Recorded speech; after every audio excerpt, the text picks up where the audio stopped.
Excellences,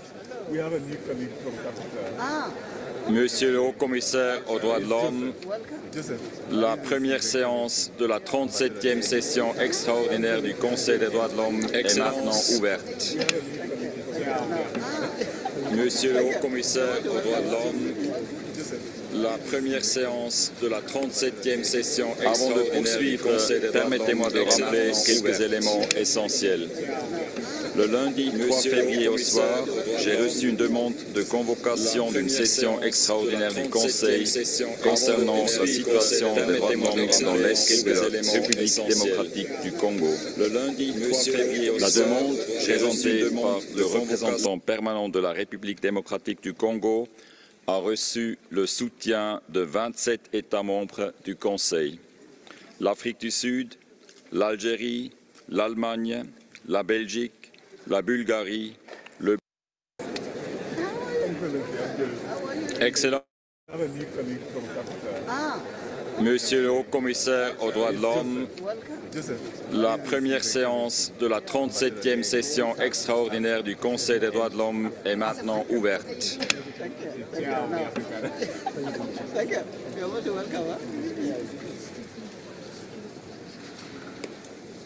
Avant de poursuivre, permettez-moi de rappeler quelques éléments essentiels.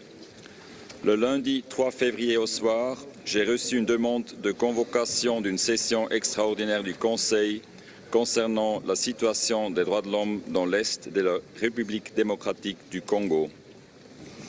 La demande, présentée par le représentant permanent de la République démocratique du Congo, a reçu le soutien de 27 États membres du Conseil.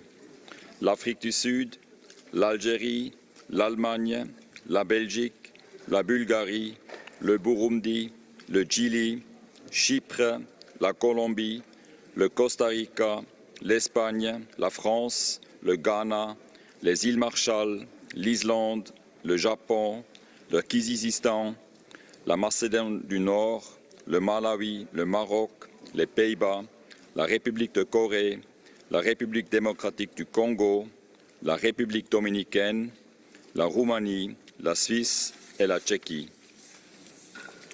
La demande a également été soutenue par 21 États observateurs auprès du Conseil, notamment l'Australie, l'Autriche, la Croatie, le Danemark, l'Estonie, la Finlande, la Grèce, la Hongrie, l'Irlande, l'Italie, la Lettonie, le Liechtenstein, la Lituanie, le Luxembourg, Malte, la Pologne, le Portugal, le Royaume-Uni de Grande-Bretagne et d'Irlande du Nord, la Slovaquie, la Slovénie et la Suède. À ce jour, l'Albanie, le Canada, la Côte d'Ivoire, les Maldives, le Mexique, le Monténégro, le Norvège et l'Uruguay ont également exprimé leur soutien à la session extraordinaire. La demande de convocation de cette session extraordinaire a été officiellement communiquée par le secrétariat à tous les États membres des Nations Unies le 4 février. L'information a été également mise à la disposition des institutions spécialisées, d'autres organisations intergouvernementales, des institutions nationales des droits de l'homme, ainsi que des organisations non gouvernementales ayant le statut consultatif auprès de l'ECOSOC, conformément au règlement intérieur du Conseil. Le système d'inscription en ligne à la liste des orateurs a été ouvert du mercredi 5 février à 14 h au jeudi 6 février 2025 à 18 h. Excellences, je donne maintenant la parole à M. Volker Türk, Haut-Commissaire aux droits de l'homme, pour sa déclaration. Monsieur le Haut-Commissaire, vous avez la parole. Merci, Monsieur le Président. Monsieur le ministre de la Communication de la République démocratique du Congo, Excellences, j'ai suivi de près la situation des droits humains en République démocratique du Congo depuis des années. Et ça m'inquiète, et ça m'a toujours inquiété énormément. Je suis allé à Goma au moins 5 fois auparavant dans d'autres fonctions. Lors de ma visite au pays en avril de l'année passée, j'ai rencontré des victimes de ce terrible conflit. Parmi elles, il y avait des femmes qui avaient subi des violences sexuelles. Ça fait longtemps que mon bureau tire la sonnette d'alarme à l'égard de cette crise. Et je suis profondément perturbé quand je vois cette escalade de violence encore une fois. Depuis le début de l'année, le groupe armé M23, soutenu par les forces rwandaises de défense, a intensifié son offensive dans les provinces du Nord Kivu et du Sud Kivu. En ce moment, les tensions augmentent dans le Sud Kivu. Si rien n'est fait, le pire est prêt et peut-être encore à venir pour les habitants de l'Est, mais aussi au-delà de la RDC. Il y a eu des attaques par les M23 et leurs alliés, des armes lourdes utilisées dans les zones peuplées et des combats intenses avec les forces armées de la RDC et leurs alliés. Tout cela est gravement préoccupant quant au respect des droits humains et du droit international humanitaire, et je condamne toute violation et abus. Encore une fois, dans ce conflit accablant, les civils sont pris au piège de la spirale de violence. Depuis le 26 janvier, près de 3000 personnes ont été tuées et 2880 blessées. Les chiffres réels sont probablement beaucoup plus élevés.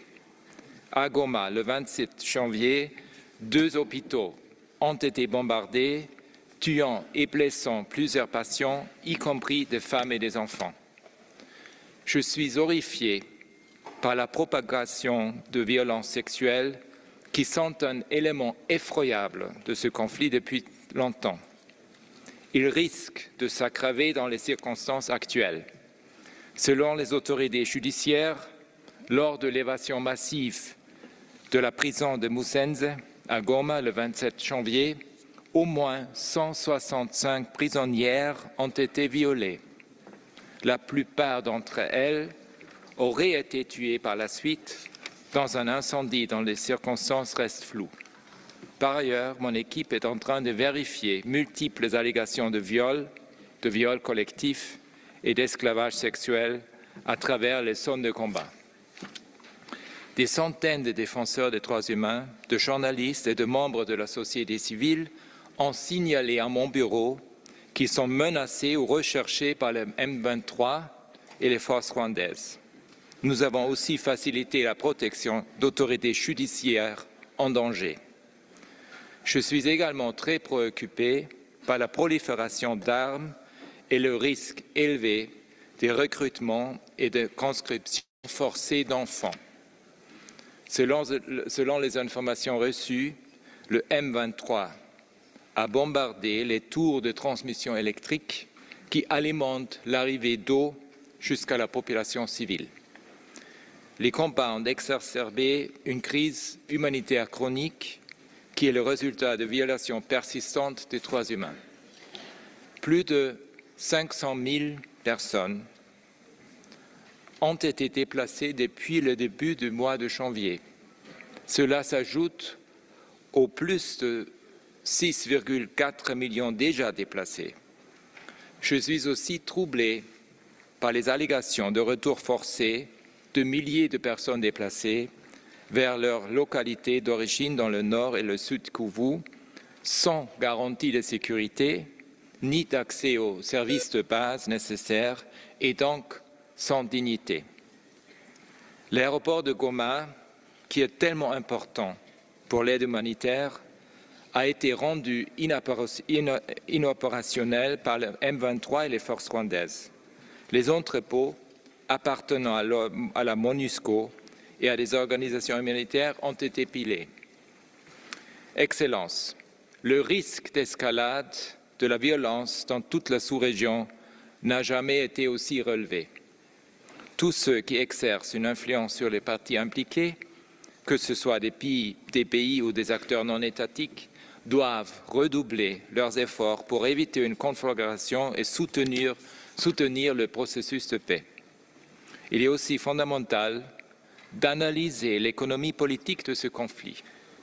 J'étais toujours frappé par le fait que la population de l'Est souffre terriblement, tandis que beaucoup de produits qu'on consomme et qu'on utilise, comme le téléphone portable, sont nourris par les minéraux de l'Est.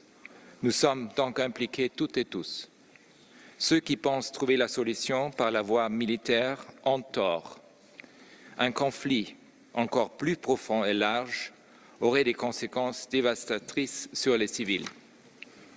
J'appelle toutes les parties à déposer leurs armes et de reprendre le dialogue dans le cadre du processus de Luanda et de Nairobi. J'espère aussi que lors de la réunion à Dar es Salaam, aujourd'hui, il y aura des résultats concrets.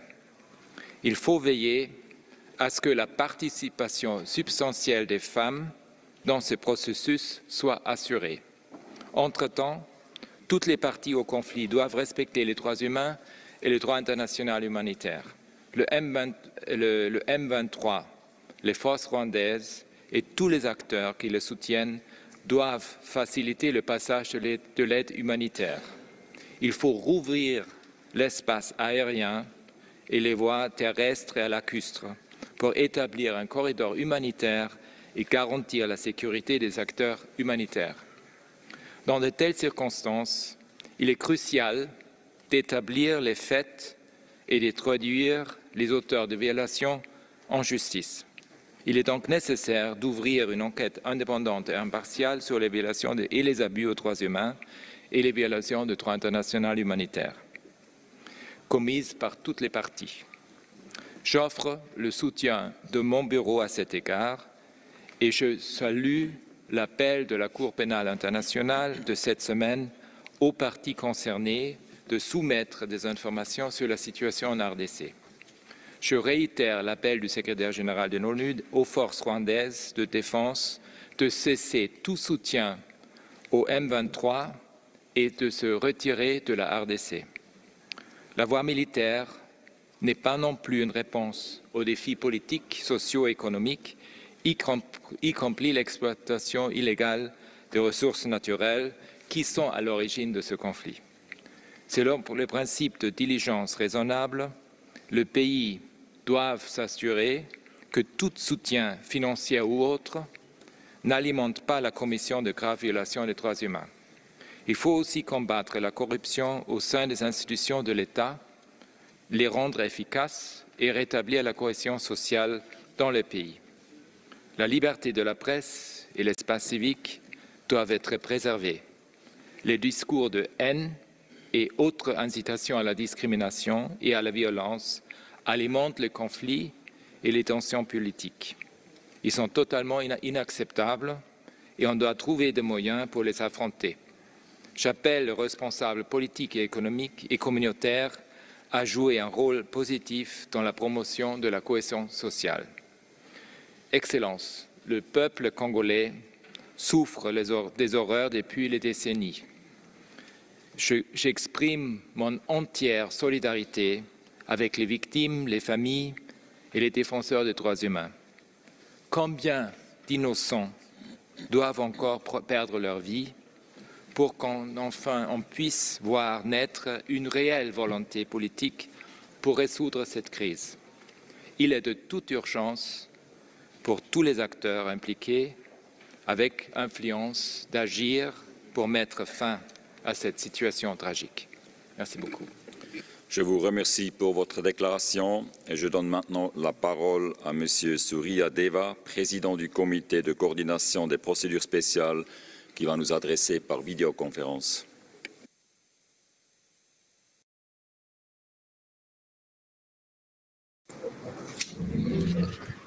Thank you, Mr. President, Excellencies and distinguished delegates. I have the honor of addressing the Human Rights Council today on behalf of the Coordination Committee of the UN Special Procedures. We welcome the decision to convene a special session on the human rights situation in the east of the Democratic Republic of the Congo, given the escalating crisis and the grave human rights violations affecting civilians, particularly North and South Kivu. As highlighted in the recent press release issued by several special procedure mandate holders yesterday, we have been closely monitoring the situation in the DRC. The intensification of hostilities, particularly in North Kivu, following the renewed offensive by the Rwandan-backed M23 armed groups, has led to widespread violence, forced displacement, and serious violations of international human rights and humanitarian law. The scale of the violence has reached unprecedented levels. Reports indicate that entire communities have been uprooted, with families forced to flee their homes in search of safety.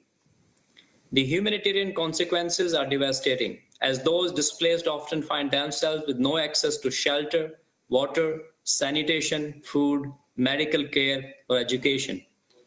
Women and children are particularly at risk, facing heightened exposure to gender-based violence and trafficking for purposes of sexual slavery.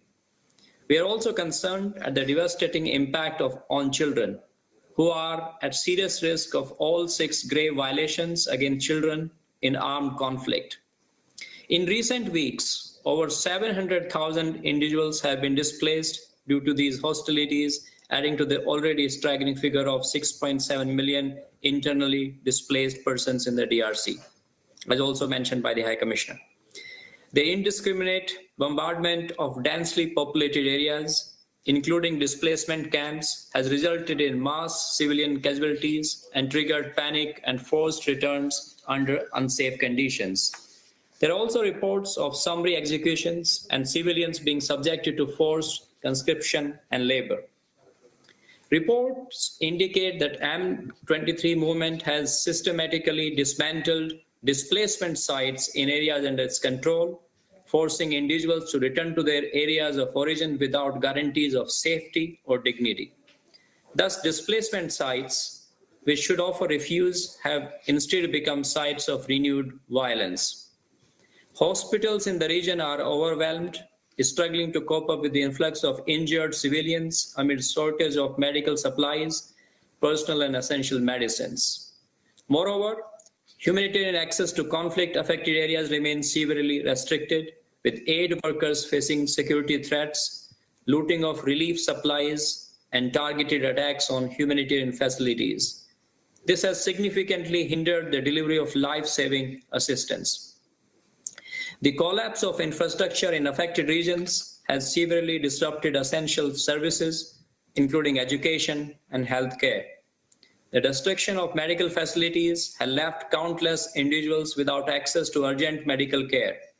This is particularly concerning for vulnerable populations, including indigenous Pygmy peoples, persons with disabilities, older persons, and victims of conflict-related sexual violence who face significant barriers in accessing assistance. Mr. President, we reiterate our urgent call for all parties to the conflict to adhere to their obligations under international humanitarian and human rights law.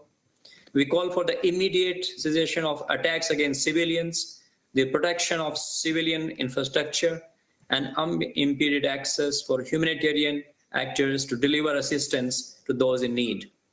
We also call on all parties involved in the conflict to refrain from supporting or using mercenary-related actors. We echo the Secretary General's appeal for Rwanda to cease support for M23 and withdraw from the DRC territory. The forced return of internally displaced persons to their areas of origin must end. Their right to voluntary, safe, and dignified solutions must be upheld in accordance with international law. Equally, the targeting of human rights defenders, ethnic minorities, journalists, and humanitarian workers must stop. The international community has a moral and legal obligation to act decisively. We urge member states to increase humanitarian funding to ensure the continued provision of essential services and assistance to displaced populations. In addition, coordinated diplomatic efforts must be intensified to support peace negotiations and to hold accountable those responsible for violations of international human rights and humanitarian law. We also call upon regional actors, the international community, and businesses to intensify efforts to achieve a peaceful resolution to the crisis and prevent further deterioration of the situation. Finally, we stress the need for independent investigations into all reported human rights violations, including attacks on civilians, sexual and gender-based violence, and other abuses perpetuated during the conflict.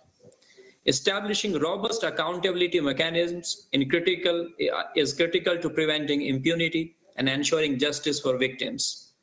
Mr. President, the special procedures remain committed to working with the Council, the High Commissioner, regional human rights bodies, and other relevant stakeholders to monitor, report on, and provide advice regarding measures to address the human rights situations in the DRC. We stand ready to employ all available tools, including conducting country visits and offering technical assistance. We urge the DRC to facilitate pending country visits by mandate holders, including the Special Rapporteur on the human rights of internally displaced persons and the Special Rapporteur on trafficking in persons. The gravity of the situation demands urgent and sustained international engagement. The people of the DRC cannot afford further inaction. They need immediate relief, protection, and a path towards sustainable peace, inclusive development, and justice.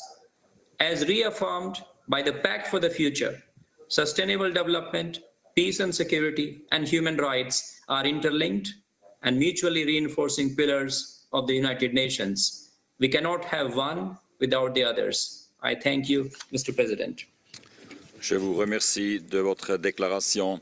Excellence, nous attendons l'arrivée de Mme Bintou Keïta, représentante spéciale du secrétaire général des Nations Unies en République démocratique du Congo et chef de la mission de l'Organisation des Nations Unies pour la stabilisation en République démocratique du Congo. Elle vient d'atterrir à l'aéroport de Genève. Elle est en route. Je vais lui passer la parole dès son arrivée ici en salle.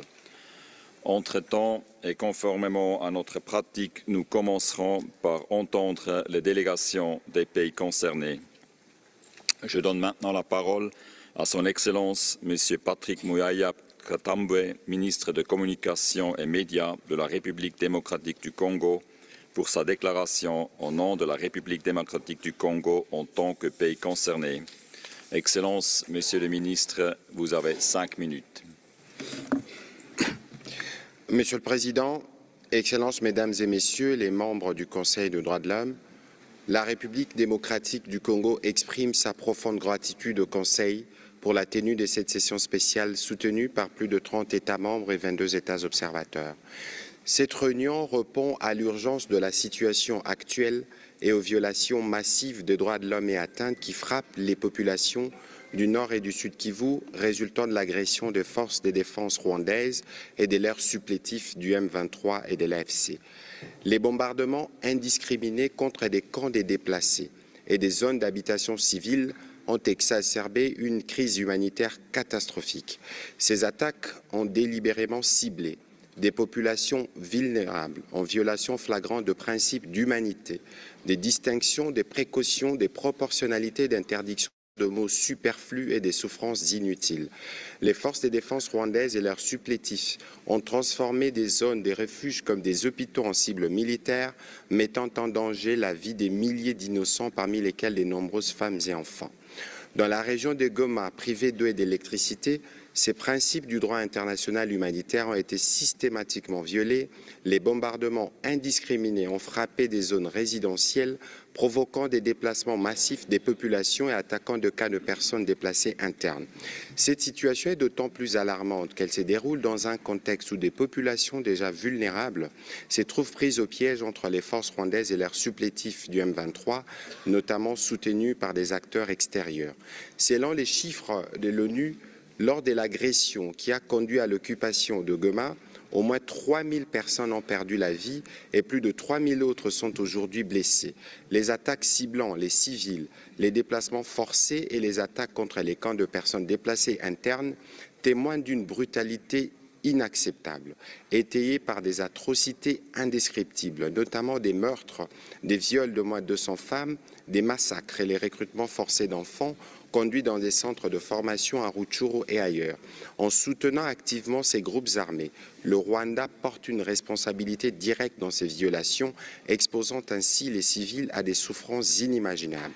Les forces de maintien de la paix, sous le mandat du Conseil de sécurité, en particulier la MONUSCO, ainsi que les installations humanitaires ont été prises pour cible à plusieurs reprises, compromettant leur capacité à protéger les civils dans un environnement hostile.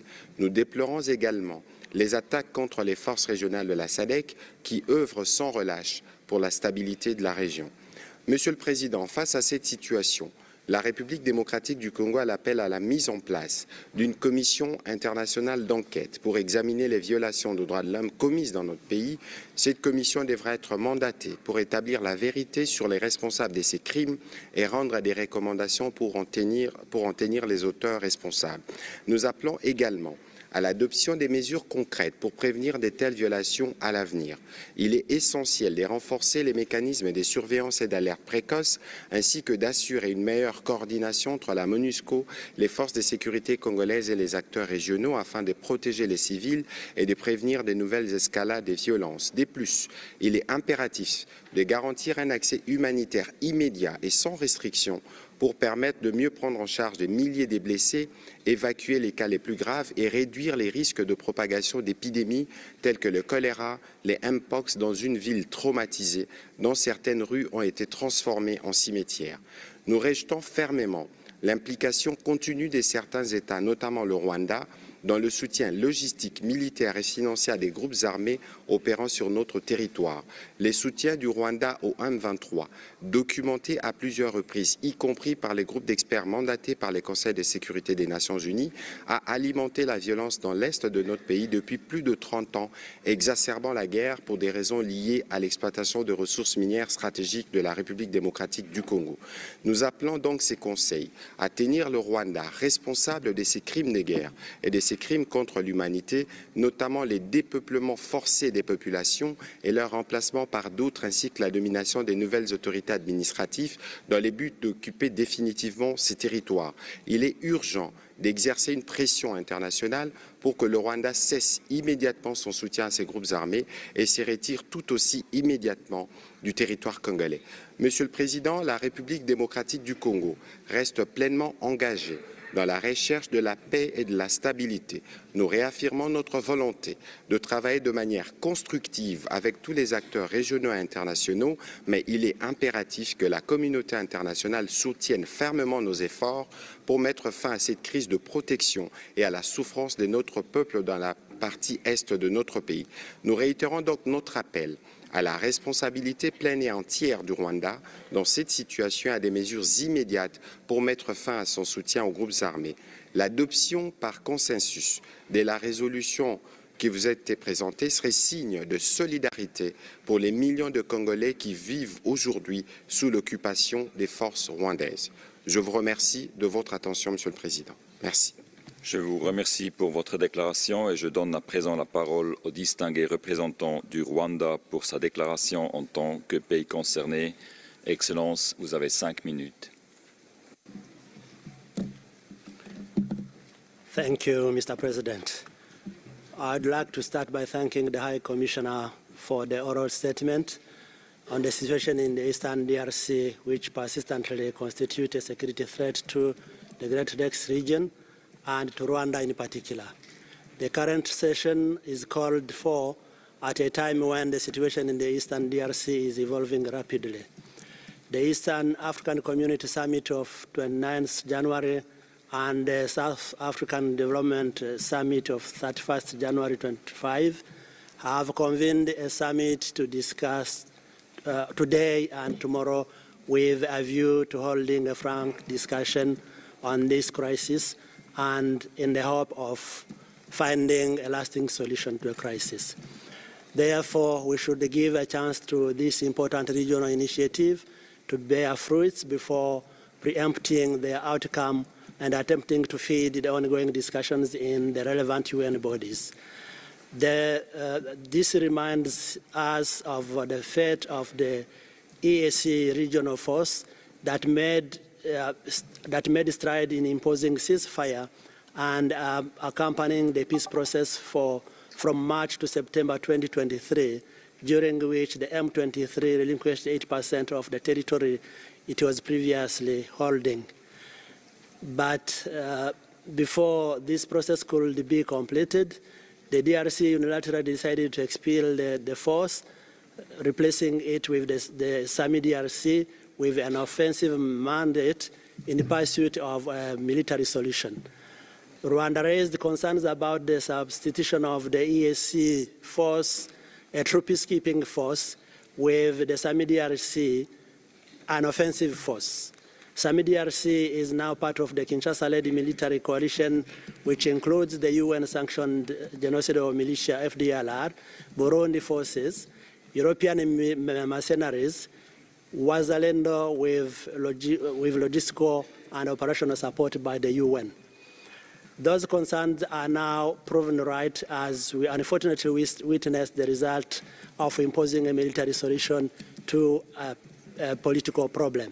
Mr. President, these root causes, we shall repeat time and again, are on the one hand, the preservation of the FDLR, a group that committed genocide in Rwanda in 1994, fled to the DRC, where they now pose an existential threat to our security, and continue spreading their genocidal ideology.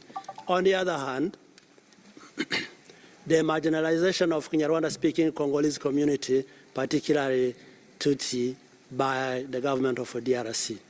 Everyone here in this session recalls the Congolese citizens were abominably massacred, lynched, banned, and cannibalized for looking Tutsi. Yet there was no urgent meeting or a special session on this issue. There was no condemnation of the DRC top leadership, who used hate speech for electoral purposes and justified the persecution of a portion of its own citizens. Furthermore, there was no special session of this council when in April 2024, the UN Special Advisor on the Prevention of Genocide, Ms. Alice Wairumunderuti, warned about the risk factors for genocide, war crimes, and crimes against humanity in the Eastern DRC. Mr. President, we categorically oppose the DRC attempts to portraying Rwanda as being responsible for the instability in Eastern DRC. It is a well-known deflection tactic used to escape being accountable for the atrocities Kinshasa and its allied armed group are inflicting on their own citizens. What is clear, however, is the imminent threat the current situation poses to Rwanda. Following the fall of Goma, new evidence has come in light regarding an imminent large-scale attack against Rwanda. The Kinshasa-backed coalition has stockpiled a large number of weapons and military equipment near Rwanda's border, mostly in or around the Goma airport. These weapons include rockets, kamikaze drones, heavy artillery guns capable to shoot precisely within the Rwandan territory. The weapons were not turned at the threat of operations, at the theater of operations against the M23. Rather, they were pointed directly at Rwanda. I would like to recall that on January 26, 2025, retreating DRC forces fired at Rwanda, causing tragic loss of 16 Rwandan lives and injury of 161 civilians. These shelling were deliberate. Excellency, I ask you to come to the conclusion of your statement. They could strongly be condemned. Rwanda will not wait for the threat to materialize, and this is why our country maintains proportional, punctual, and dynamic measures to the border to prevent any spillover of this kind and respond appropriately. Thank you for your declaration. Je donne maintenant la parole à Madame Bintou Keïta, représentante spéciale du secrétaire général des Nations Unies en République démocratique du Congo et chef de la mission de l'Organisation des Nations Unies pour la stabilisation en République démocratique du Congo. Madame, vous avez la parole. Merci, Monsieur le Président du Conseil des droits de l'homme, Monsieur le ministre de la Communication de la République démocratique du Congo, Madame la ministre des Droits humains, Monsieur le ministre du Commerce extérieur, Madame la vice-ministre des Affaires étrangères, Monsieur le vice-ministre de la Défense nationale, Monsieur le haut-commissaire, distingués membres du Conseil des droits de l'homme. Je vous remercie pour cette séance d'urgence sur la situation extrêmement inquiétante en République démocratique du Congo. J'exprime tout d'abord mes condoléances au gouvernement et à la population congolaise qui est victime de ce conflit depuis 30 ans et continue de vivre dans la peur. Mes pensées se tournent aussi vers les FRDC, casques bleus et les soldats de la SAMI-DRC qui ont perdu leur vie ainsi que ceux qui ont été blessés. Je salue leur engagement pour assurer une paix durable en République démocratique du Congo. Je saisis également cette occasion pour condamner les attaques et les pillages contre les Nations Unies et certaines ambassades le 28 janvier à Kinshasa. Je soutiens les initiatives des autorités pour traduire les responsables en justice et de prévenir la récurrence de pareils incidents. Monsieur le Président, depuis le début de cette année, nous faisons face à une avancée sans précédent du M23 et des forces armées rwandaises. La prise de la ville de Goma le 27 janvier a été précédée de combats sanglants opposant d'une part les forces armées de la République démocratique du Congo et leurs alliés et d'autre part le M23 et les forces armées rwandaises. Ces combats en zone densément peuplée ont causé la mort d'au moins 2900 personnes et plus de 3000 blessés. Les conséquences à moyen et long terme m'inquiètent. Surtout la résurgence du choléra et le risque élevé de mpox, l'interruption brusque de la scolarité des enfants et la multiplication des violences sexuelles liées au conflit et des violences basées sur le genre. L'expansion territoriale du M23 au nord Kivu, où il occupe en partie 4 des 6 territoires, et la prise de plusieurs localités du territoire de Kalehe au sud Kivu ont causé des déplacements massifs. De plus, nous constatons des violations et d'atteintes aux droits de l'homme, des dégradations matérielles et un accès encore plus incertain aux services sociaux de base. Autrement dit, la situation humanitaire s'est drastiquement détériorée. L'économie de la province de Goma a également été affectée par le conflit. Les activités agricoles et minières, principales sources de revenus pour la population et le gouvernement provincial, sont paralysées. En même temps, la lutte contre l'impunité des crimes graves promus par les autorités nationales risque d'être fortement entravée par les dommages causés aux institutions judiciaires de Goma. Il est impératif que des mesures urgentes soient prises pour stabiliser la région, rétablir la paix et permettre une reconstruction durable. Monsieur le Président, je rappelle la nécessité de poursuivre les négociations diplomatiques entre les gouvernements de la République démocratique du Congo et du Rwanda, notamment dans le cadre du processus de Luanda. Je tiens à souligner le risque d'expansion du conflit dans la région si des mesures urgentes, dissuasives et contraignantes ne sont pas prises pour arrêter l'escalade de la violence. Le cessez-le-feu unilatéralement annoncé par le M23 et son partenaire, l'Alliance Fleuve Congo, le 4 février, n'a tenu qu'un seul jour et permis le renforcement présumé de leur position au nord et sud Kivu et la reprise d'intenses combats dans les environs de la ville de Bukavu. La reprise des offensives dans des centres densément peuplés, comme ce fut le cas à Goma, entraînerait des conséquences dévastatrices sur la population civile.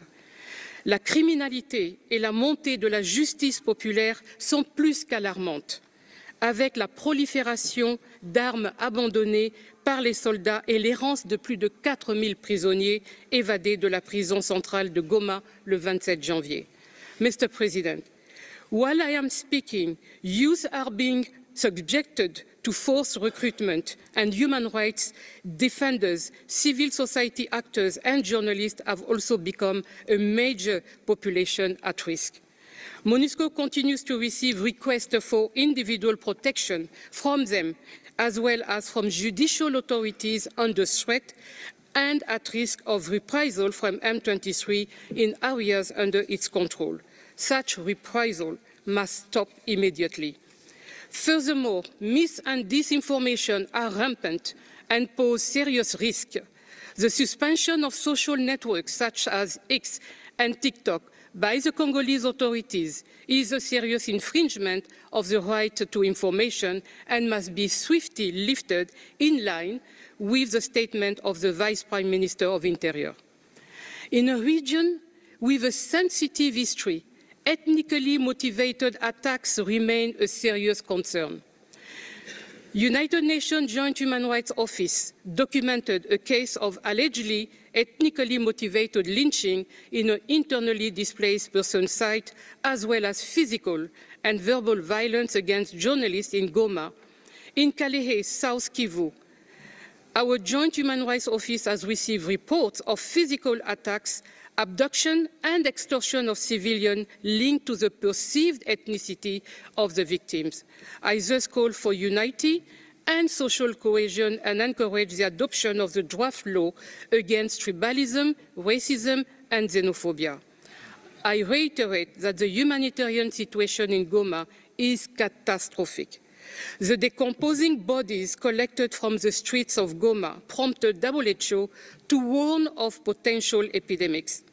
Medical personnel are facing electricity cuts and lack fuel for their generators. They work under extremely difficult conditions when ensuring the treatment of patients and the functioning of morgues. I again call on the international community to advocate for humanitarian assistance to reach Goma immediately. The rebuilding and reopening of Goma Airport, along with the cessation of GPS jamming and spoofing practices, is vital for the evacuation of the wounded and the entry of aid. Hundreds of thousands of displaced people are being forced by M23 to return to their places of origin without any guarantee or humanitarian assistance on their safe and dignified return. Among them are people with chronic diseases such as HIV or tuberculosis. We must ensure the continuation of their life-saving treatment. Mr. President, I would like to end my statement by thanking this Council and the High Commissioner for OHCHR continuous engagement on the respect of human rights in the DRC. I also acknowledge the pivotal role of Congolese women are playing in advocating for peace and human rights in the DRC, often in the face of immense personal risk. I encourage women's youth and women's groups to coordinate their efforts and stand in solidarity. To support them and all peace actors in the DRC, I look forward to this session taking concrete steps to halt the long-lasting suffering of the Congolese population and pave the way for inclusive and sustainable development. Thank you for your attention. Je vous remercie pour votre déclaration et aussi pour vos efforts de faire le voyage, d'être présente avec nous ici dans ce Conseil aujourd'hui. Nous allons maintenant commencer avec la liste des orateurs. Permettez-moi de rappeler que le temps de parole est limité à 2 minutes 30 secondes pour les membres du Conseil et à 1 minute et 30 secondes pour les États observateurs et autres observateurs. Je prie chaque intervenant de bien vouloir respecter le temps de parole imparti. La liste des orateurs sera clôturée dans 15 minutes. Nous commençons par la liste des orateurs pour les États membres du Conseil et je donne la parole au distingué représentant de la Suède au nom d'un groupe de pays. Vous avez la parole. Mr. President, I have the honor to speak on behalf of the Nordic and Baltic countries. And let me start by thanking the High Commissioner and the Special Representative for their clear and compelling briefings. Mr. President, we are deeply concerned about the escalating violence in eastern DRC. We urge the M23 to stop its advance and withdraw immediately. We reiterate that Rwanda must cease its support for the M23 and withdraw its armed forces. We strongly condemn Rwanda's military presence in the DRC as a clear violation of international law, the UN Charter, and the territorial integrity of the Democratic Republic of Congo. And we continue to urge the DRC to cease its cooperation with the FDLR. We are alarmed by reports of widespread violations and abuses of human rights and international humanitarian law by multiple actors, including sexual and gender-based violence, the recruitment and use of child soldiers, and extrajudicial executions. The offensive has deepened the already disastrous humanitarian crisis in eastern DRC. The risk of large numbers of IDPs being caught between the conflicting parties is deeply worrying. All sides must prioritize protection of civilians, ensure safe and unhindered humanitarian access, and fully respect their obligations under international law, including human rights law and international humanitarian law. Mr. President, we call for all perpetrators of atrocity crimes to be held accountable. Impunity must not be allowed. We commend the Office of the Prosecutor of the ICC's renewed investigative efforts in the DRC, with a priority focus given to any alleged Rome Statute crimes occurring in eastern DRC since January 2022. We fully support the work of the High Commissioner, as well as the team of international experts on the DRC, whose mandate was renewed at the 57th regular session of the Human Rights Council. In conclusion, Mr. President, we call for a quick resumption of political dialogue and negotiations in the Luanda process, and also reiterate our support to the Nairobi process. We support the need to investigate and document all human rights abuses and violations in Eastern Congo and identify those responsible. I thank you. Thank you. I give the floor to the distinguished representative of the European Union. Mr. President, High Commissioner, Albania, North Macedonia, Montenegro, Moldova, and Ukraine align themselves with this statement. For decades, the east of the Democratic Republic of Congo has witnessed instability, as well as human rights violations and abuses. The root causes and drivers are complex, multi-layered, and interlinked. Over the past few weeks, the situation has escalated and led to thousands of deaths and wounded and forced displacement of hundreds of thousands of Congolese civilians. Reports of grave violations and abuses of human rights, including summary executions, demand our immediate attention. In particular, the European Union is abhorred by reports of a dramatic increase in cases of conflict-related sexual and gender-based violence. Furthermore, the recently deadly attacks on peacekeepers whose aim is to protect the civilian population are utterly intolerable and may constitute grave violations of international law. The European Union condemns in the strongest terms the offensive of the M23 supported by the Rwandan armed forces in eastern DRC that led to the occupations of large parts of Congolese territory in North and South Kivu, including the city of Goma. The EU urges the M23 to stop its advance and withdraw immediately. The EU also strongly condemns Rwanda's military presence in the DRC as a clear violation of international law, the UN Charter, and the territorial integrity of the DRC. We call on the Rwandan government to respect the territorial integrity of the DRC by immediately withdrawing all troops from the territory of the DRC and end all forms of support for M23 and other non-state armed groups. The EU also continues to urge the DRC to cease cooperation with the FDLR and other armed groups and take a decisive stance against hate speech. We call upon all parties to re-engage in negotiations and be open for inclusive talks with all. We also call upon all parties to respect international law and to honor their commitments made under the Luanda and Nairobi process. Mr. President, this Council cannot stand idle when international human rights law is being disregarded once again in Eastern DRC. All accusations of violations and abuses need to be thoroughly investigated, victims recognized and supported, and all perpetrators need to be held accountable for all their crimes. We therefore support the resolution put forward by the DRC requesting the establishment of an independent fact-finding mission to investigate and document all violations and abuses of human rights in Eastern DRC and identify all those responsible. Merci. Je donne la parole au distingué représentant du Maroc. Merci, Monsieur le Président, Monsieur le Haut-Commissaire. Ma délégation souhaite la bienvenue à la délégation du pays ami et frère de la RDC et partage la situation, les inquiétudes concernant la situation humanitaire alarmante que connaît leur pays. Face à cette crise humanitaire, le respect de l'intégrité territoriale, de la souveraineté, de la non-ingérence dans les affaires intérieures sont des prérequis essentiels. Et il s'agit aussi, à travers la session que nous tenons aujourd'hui, d'agir pour assurer le respect de ces principes fondamentaux. Le Maroc salue les résolutions pertinentes du Conseil de sécurité concernant la RDC, ainsi que le rôle hautement louable des casques bleus dans ce pays, dont le contingent marocain est une composante centrale pour les efforts menés dans l'objectif de promouvoir la stabilité de ce pays frère et la sécurité de son peuple.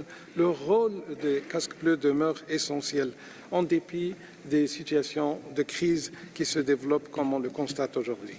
Ma délégation souhaite aussi relever le rôle du haut-commissaire et de ses équipes sur le terrain, tendant à cerner les violations massives qui se produisent et à établir les évidences importantes pour le Conseil, y compris aujourd'hui. Cette session extraordinaire du Conseil des droits de l'homme qui se tient, rappelons-le, à la demande du pays concerné est le cadre le plus approprié pour discuter des violations des droits de l'homme relevées par le Haut-Commissariat dans l'Est du pays et qui a dénombré, comme cela a été déjà dit très en détail ce matin, des actes de violence de toute forme à l'encontre des civils et à leur tête les femmes et les enfants. Au vu de l'état critique de la situation des droits de l'homme en RDC, aussi comme conséquence du conflit qui s'y déroule, l'efficacité de toute action du Conseil par conséquent, implique son unité et nous espérons qu'il sera uni aujourd'hui pour aller de l'avant, faire face à cette crise et permettre à tous ceux qui sont concernés d'agir. Ma délégation a également été ferme dans ses positions quant au rôle déstabilisateur des groupes armés qu'il convient de condamner de la manière la plus forte si réelle est notre volonté de parvenir à une paix en RDC. Nous espérons aussi que cette session extraordinaire puisse nous aider, avec les efforts diplomatiques en cours qui ont été également cités ce matin, à parvenir à ce but après une crise en cours depuis 30 ans qui interpelle plus que jamais et de toute urgence l'attention de la communauté internationale et aussi en particulier du Conseil des droits de l'homme. Je vous remercie, Monsieur le Président. Merci. I give the floor to the distinguished representative of Kenya. Thank you, Mr. President. We stand at the critical juncture in the east of our continent. The ongoing crisis in DRC poses an existential threat to the peace and security of an already fragile region, demanding our immediate attention. The humanitarian situation in the DRC has reached catastrophic proportions, creating a spillover effect within the region. Reports of widespread human rights abuses, including gender-based violence and severe protectionist incidents, are deeply alarming. We call for the immediate restoration of essential services, including internet services, to alleviate the sufferings of the Goma's population. As the current chair of EAC and a long-standing advocate for peace in the region, Kenya is deeply invested in fostering dialogue and cooperation amongst our members.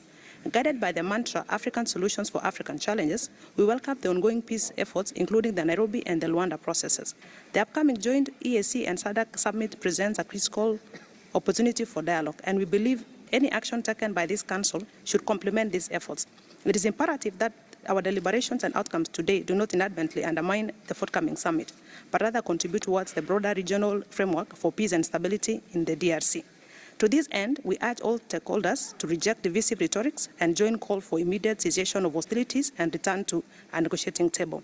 We remain committed to working with all parties to achieve a lasting, peaceful resolution that respects sovereignty and territorial integrity of DRC, while addressing the legitimate security concern of all states in the region.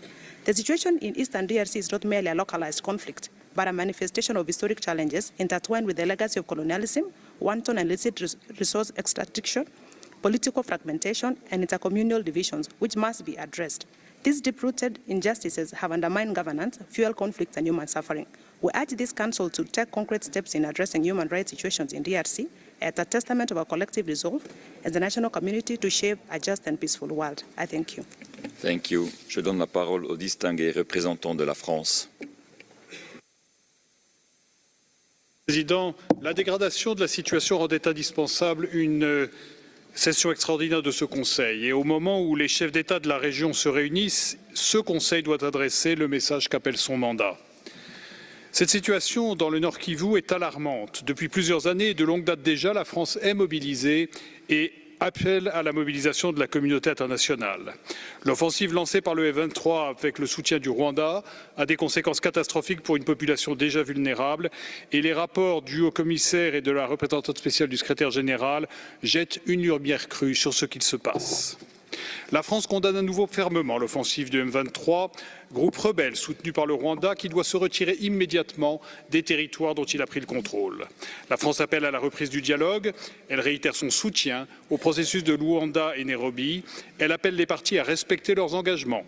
Retrait des troupes rwandaises du territoire congolais et mise en œuvre du plan de démantèlement des forces démocratiques de libération du Rwanda, FDLR, du M23 et des autres groupes armés. La priorité doit aller à la cessation des hostilités, au retour à la table de négociation, à la protection des civils et au respect des droits de l'homme. Tous les efforts doivent être entrepris pour mettre fin à la catastrophe humanitaire. La France renouvelle son soutien aux Nations Unies et à l'ensemble de la communauté humanitaire en République démocratique du Congo. Un accès humanitaire complet, sûr et sans entrave doit être garanti. Tous les moyens doivent être donnés aux acteurs humanitaires pour porter secours en sécurité aux populations civiles. Les violences commises contre les civils doivent cesser.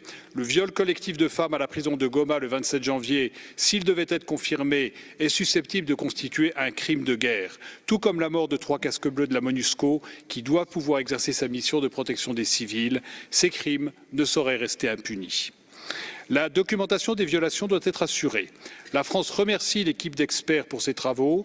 Elle appelle à l'adoption par consensus d'une résolution permettant de soutenir son mandat et l'établissement en urgence d'une mission indépendante d'établissement des faits sur les graves violations et atteintes aux droits de l'homme et au droit international humanitaire dans les provinces du Nord et du Sud Kivu et dans l'Est de la République démocratique du Congo. La France profite de la présence du ministre de la Communication de la RDC pour réitérer son soutien, l'assurer de sa solidarité avec le peuple congolais et réaffirmer le nécessaire respect de la souveraineté et de l'intégrité territoriale de son pays. Je vous remercie. Merci. I give the floor to the distinguished representative of North Macedonia.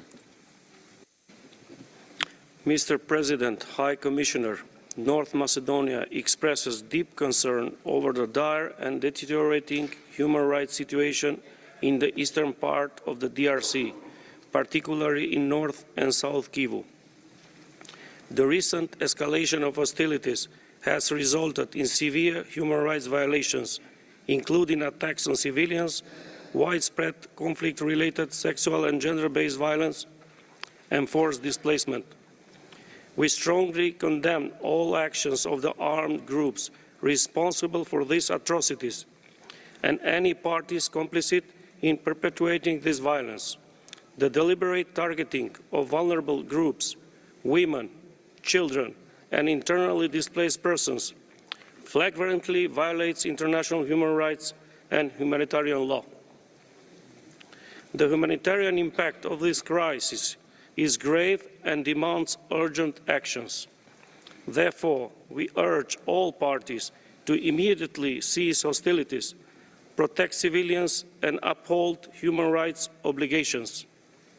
Attacks on peacekeeping personnel and diplomatic community are inexcusable.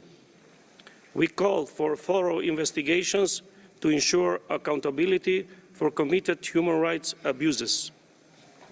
Furthermore, the international community must strengthen its support for peacekeeping operations and humanitarian assistance. A sustainable solution demands coordinated efforts, including dialogue, reconciliation and development initiatives that foster stability and social cohesion. North Macedonia stands in solidarity with the Congolese people and reaffirms its unwavering commitment to human rights, peace and security in the region.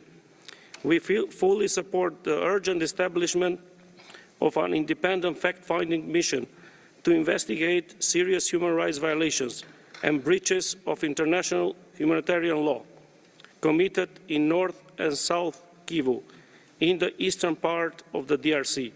I thank you, Mr. President. Thank you. I give the floor to the distinguished representative of Spain. Gracias, señor presidente. España se une a la declaración de la Unión Europea y acoge favorablemente la celebración de esta sesión especial que hemos apoyado en razón de la gravedad de la situación. Mi país condena con la mayor firmeza la reciente ofensiva en el este de la República Democrática del Congo del grupo rebelde M23, apoyado por Ruanda, en flagrante violación del derecho internacional. Ha agravado una crisis humanitaria y ha incrementado el riesgo de una guerra regional a gran escala. España expresa su condena de las graves violaciones y abusos de derechos humanos perpetradas en esta escalada de violencia, en particular las ejecuciones sumarias, el reclutamiento forzoso de niños, la violencia sexual y de género y el desplazamiento forzado de cientos de miles de civiles que ha sido descrito en el informe del Alto Comisionado y de la representante especial del Secretario General.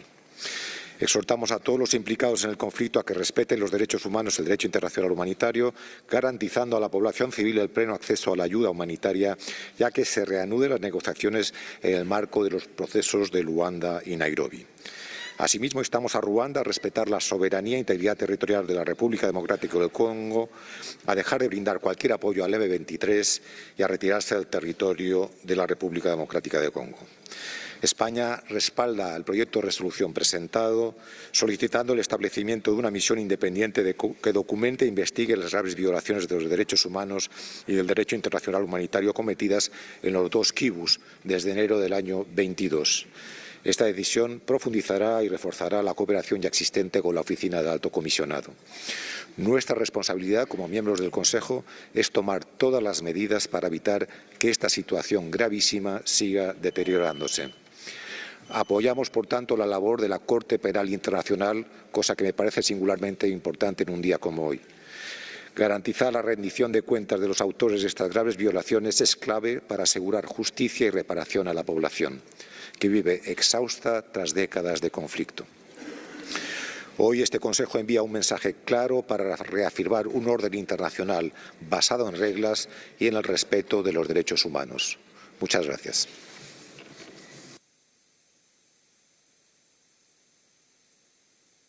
Thank you, Excellencies, colleagues. The list of speakers is now closed, and I give the floor to the distinguished representative of Ghana. Mr. President, Ghana conveys its appreciation to the Presidency for swiftly convening the special session of the Council.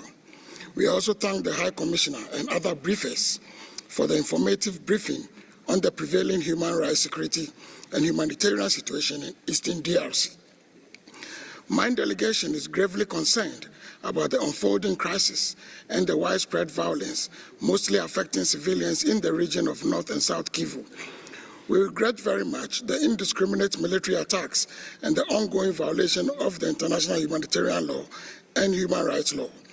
We are further saddened by the loss of lives of UN peacekeepers who have had to pay the ultimate sacrifice, and express our condolences to their families and governments.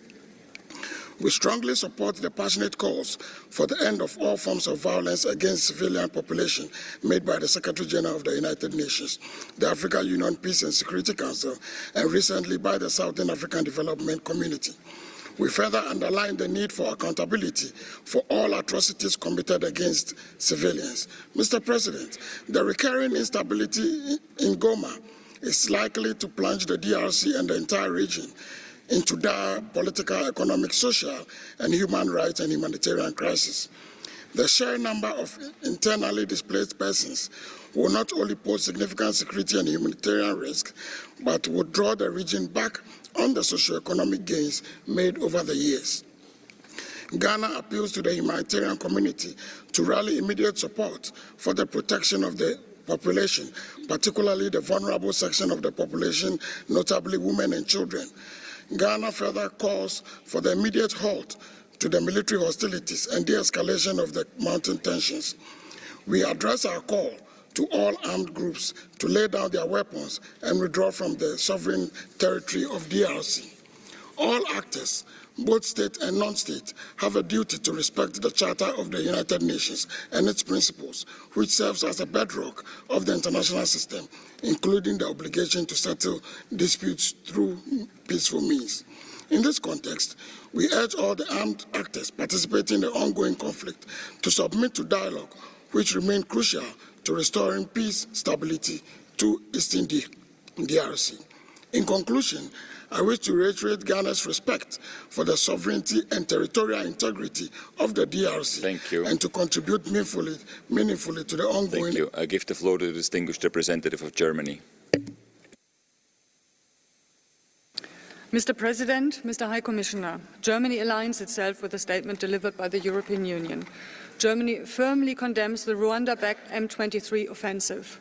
The actions by the M23 and the Rwandan Defense Forces constitute a blatant violation of the sovereignty and territorial integrity of the Democratic Republic of Congo, and they have grave humanitarian consequences.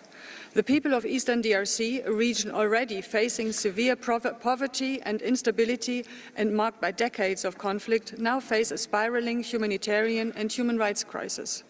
There have been appalling reports of severe sexual and gender-based violence by both sides, including mass rapes, the use of child soldiers and summary killings. Information received from Goma's hospitals paint a horrific picture of utter disregard of human rights, humanitarian law and, indeed, humanity. We therefore thank the High Commissioner for his timely briefing today. We echo his call for an end to the violence and for all parties to uphold their obligations under international human rights law and international humanitarian law. This conflict and the severe sufferings of civilians have lasted far too long. They must end, not spread further. We urge all parties to fully commit to a peaceful and negotiated resolution of the conflict, an inclusive political process under African leadership, as already laid out in the Luanda and Nairobi processes. It is the only way forward. Rwanda must withdraw its troops and support for M23. The DRC also needs to take Rwandan security concerns seriously, counter hate speech and neutralize anti-Rwandan militia. The affected civilians, women and children in particular, rely on the vital support of peacekeepers and humanitarian assistance. Humanitarian organizations need full, safe and unhindered humanitarian access to all people in need, so that they can continue their life-saving efforts. We therefore call upon all actors to grant this access immediately. We welcome that the initiative has been brought forward by the concerned country, the DRC itself. Germany is ready to support the proposed establishment of an independent fact-finding mission to ensure that violations are documented and all perpetrators are held accountable. Thank you. Thank you. Je donne la parole à la distinguée représentante de la Suisse. Merci, Monsieur le Président. Monsieur le Président, la Suisse soutient la tenue de cette session extraordinaire et exprime sa profonde préoccupation face à l'aggravation de la situation sécuritaire, humanitaire et des droits de l'homme à l'est de la République démocratique du Congo. Nous condamnons fermement l'attaque menée à Goma par le M23 avec le soutien du Rwanda et la poursuite de son avancée dans le sud Kivu.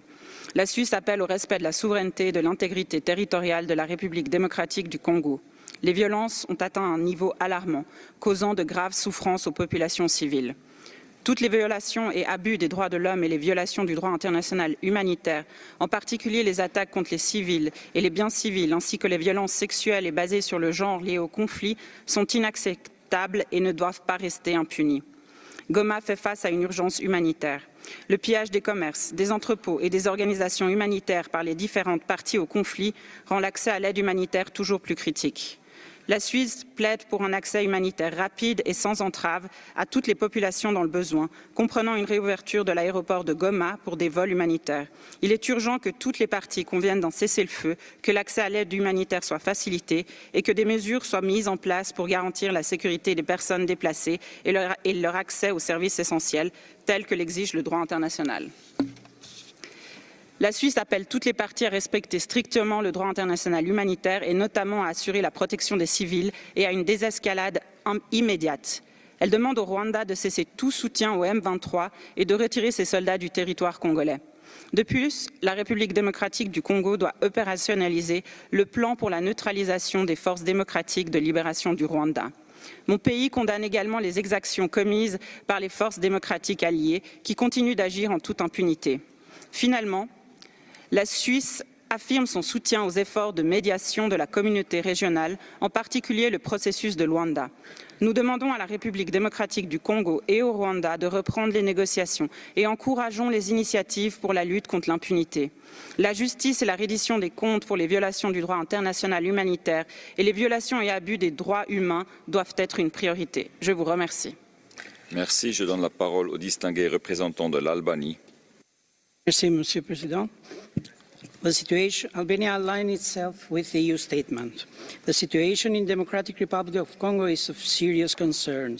We are particularly alarmed by the recent surge in violence in the eastern region of the country, where clashes between government forces and M23 armed group has resulted in significant loss of lives, displacements of civilians, and widespread suffering. Albania strongly condemns persistent human rights violations and abuses, including sexual violence, summary execution, enforced disappearance, and targeted attack on human rights defenders, journalists, and other civil society actors. We express our profound alarm about the increasing danger to women and girls for violence, including rape, and the recruitment of children by armed groups. We urge M23 to stop its advance and echo the Secretary General appealed to Rwanda to cease support of M23 and withdraw from DRC territory. Albania called for robust accountability measures to be implemented. We will support the establishment of an independent fact-finding mission to investigate human rights violations and international human rights violations in North and South Kivu province. It's imperative that those responsible for human rights violations and atrocities are brought to justice.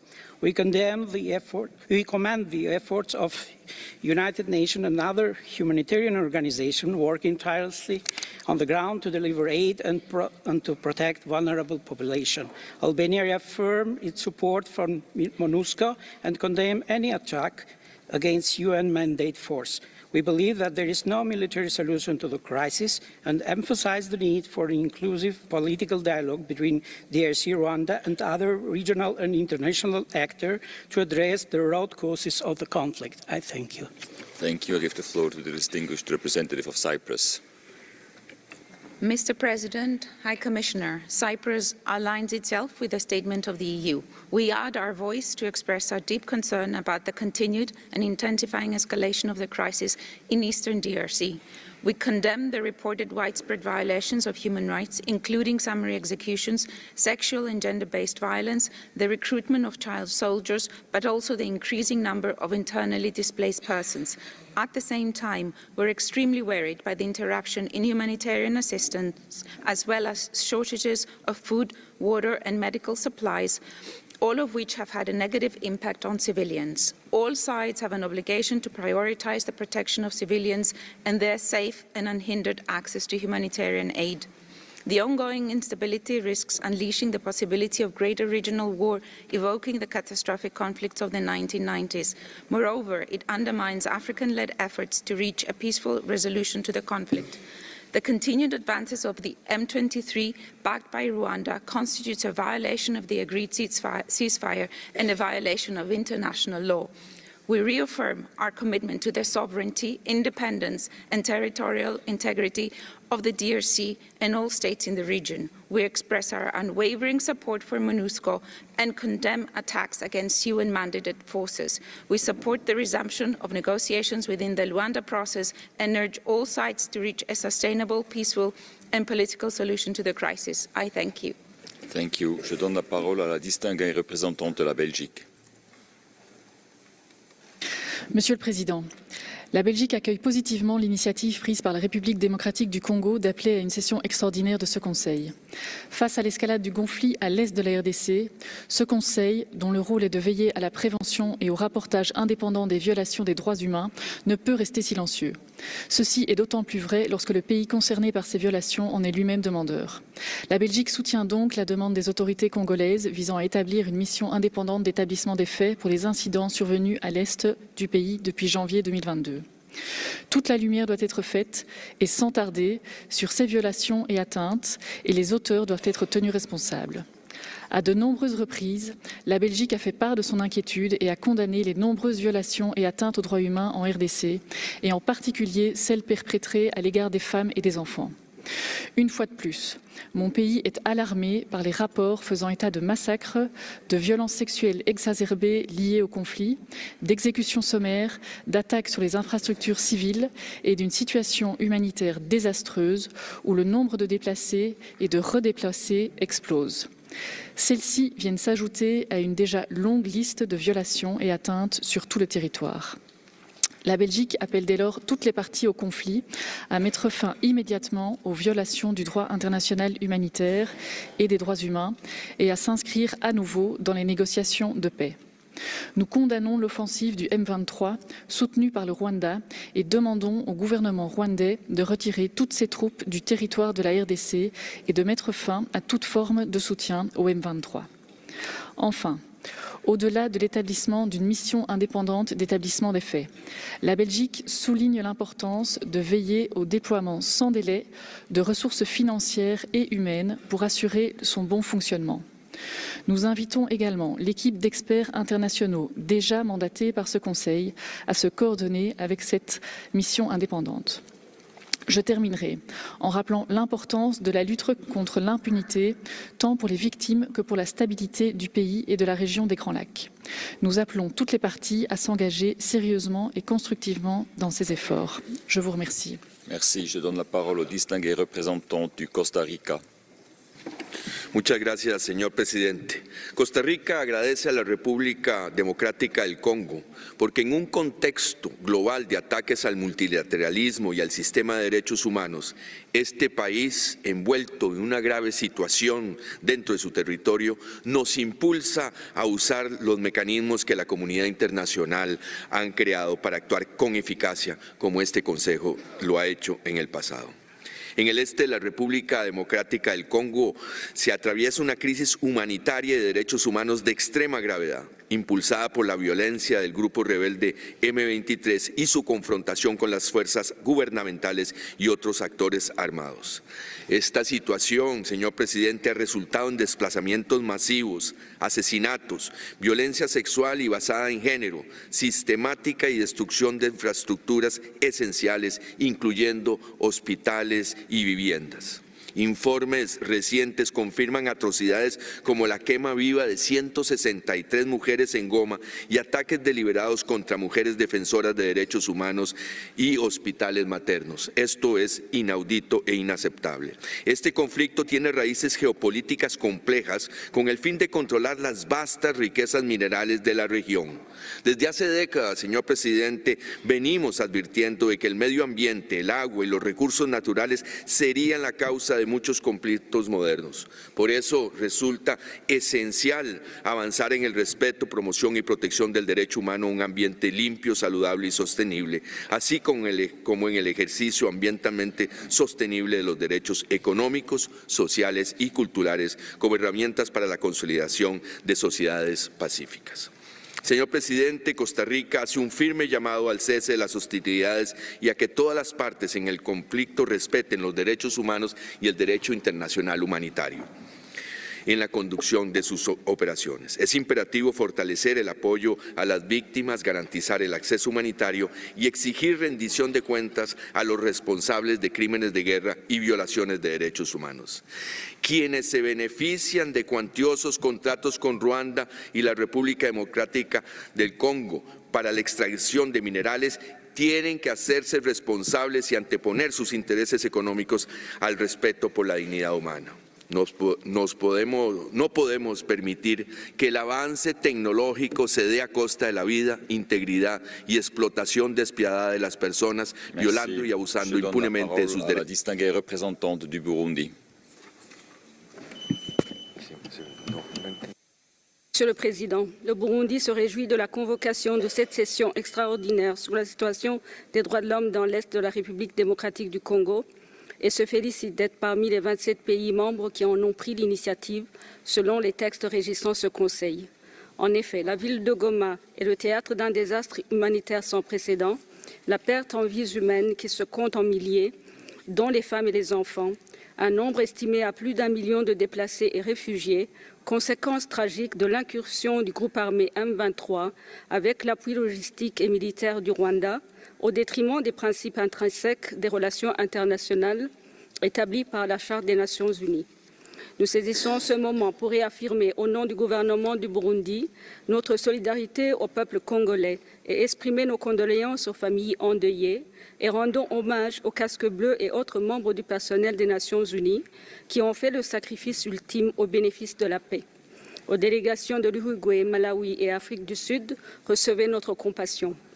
Depuis 3 décennies, qui ne sait pas ce qui se passe dans l'Est de la République démocratique du Congo. Certains d'entre nous n'ont-ils pas fait le choix de détourner le regard de la souffrance que vit la population congolaise sur fond de sombres intérêts étrangers, de positionnement géopolitique, de pillage et exploitation illicite des ressources naturelles convoitées? Depuis plus de 10 ans, le Burundi interpelle ce Conseil sur la réalité du soutien du Rwanda aux groupes terroristes armés qui sévissent et tuent nos populations.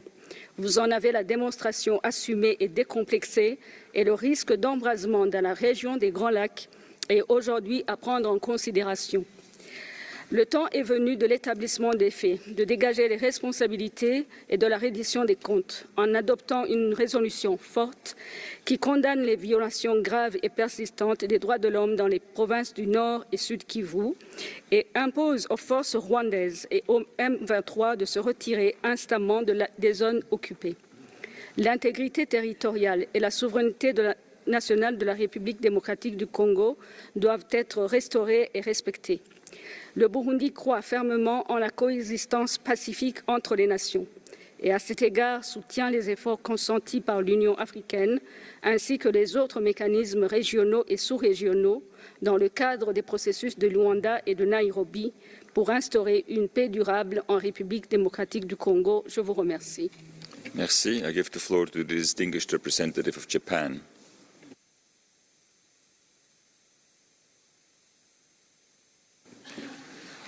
Thank you, Mr. President. We thank the President for convening this special session. Japan expresses its deep concern about the deteriorating human rights and humanitarian situation in the Eastern Democratic Republic of the Congo, particularly around Goma in North Kivu Province and Minova in South Kivu Province.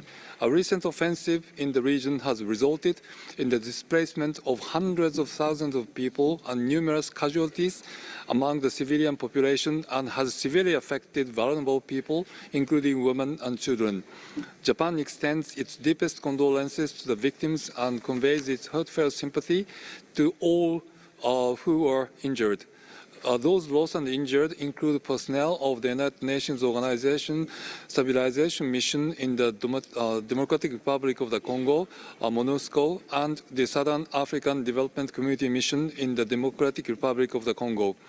Japan renews its call on M23 to immediately cease its attacks and withdraw. In this regard, we urge all parties to respect the ceasefire agreement and to respect MONUSCO's mission to protect civilians and ensure humanitarian access to those in need. We also call on all parties to uphold the obligations under international humanitarian rights and humanitarian law, including protection of the civilians and diplomatic missions. Japan believes that the diplomatic and political solution by the DRC, Rwanda, and other countries in the region, as well as the securing of the sovereignty and territorial integrity of the DRC based on respect for the rule of law and humanitarian dignity, are important in order to achieve sustainable peace in the eastern DRC.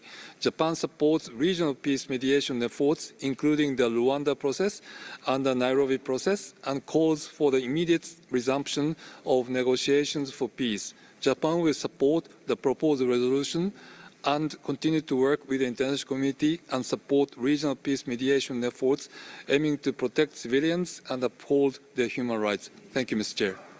Thank you. I give the floor to the distinguished representative of Brazil. Thank you, Mr. President. Brazil is following with great concern the deterioration of human rights and humanitarian situation in the east of the Democratic Republic of Congo.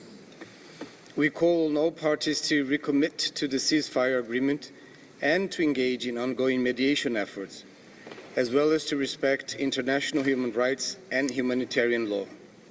Moreover, Brazil urges all actors to allow unimpeded humanitarian aid to the population affected.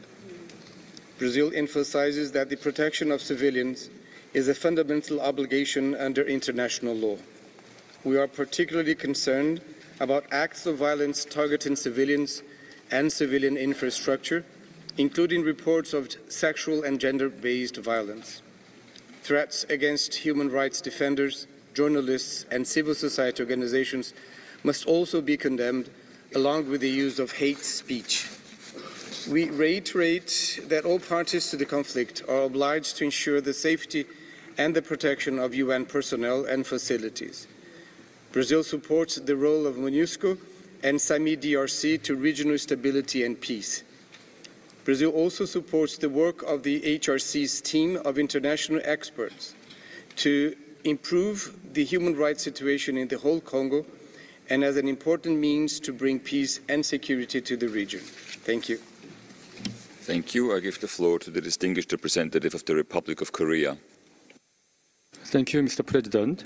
The Republic of Korea is gravely concerned about the rapidly deteriorating situation in the Eastern Democratic Republic of the Congo.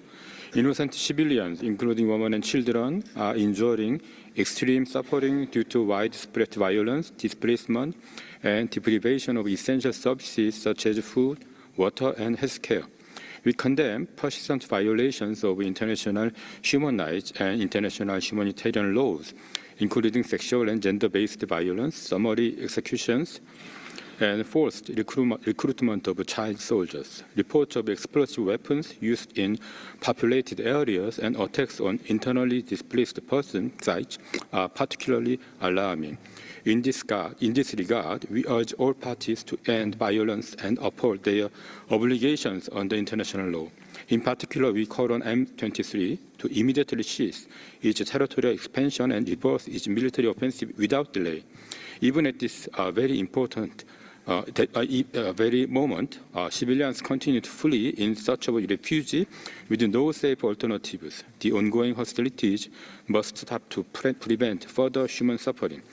It is crucial that the Human Rights Council provides necessary support for thorough investigations into grave human rights violations and abuses with a view to bringing the perpetrators to justice and ensuring the comprehensive accountability.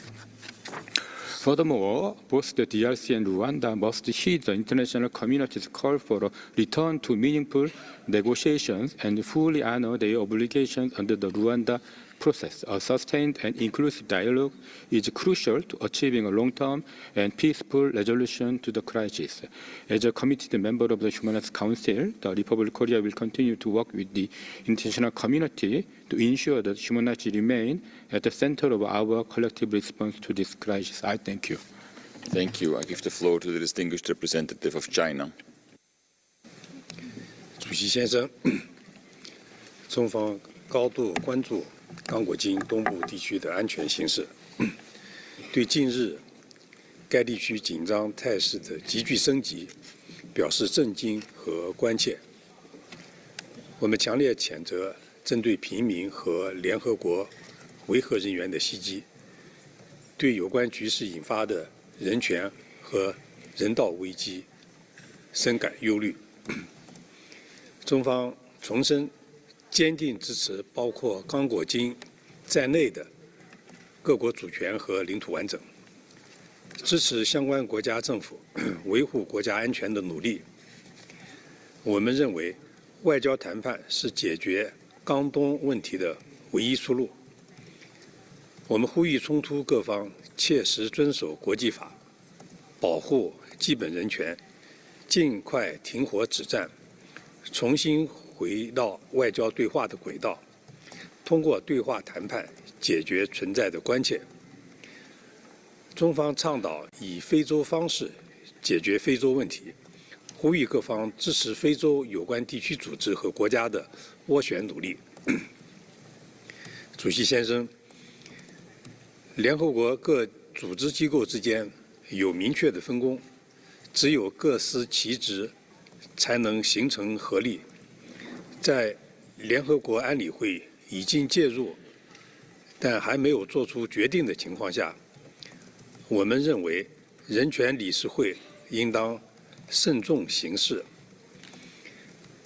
人权理事会这次应刚果金的要求举行这次特别会议，有关讨论和行动应当体现国际团结，为防止地区局势进一步恶化，帮助局势缓和降温，推动政治解决创造有利条件。谢谢主席先生。Thank you. I give the floor to the distinguished representative of Ethiopia.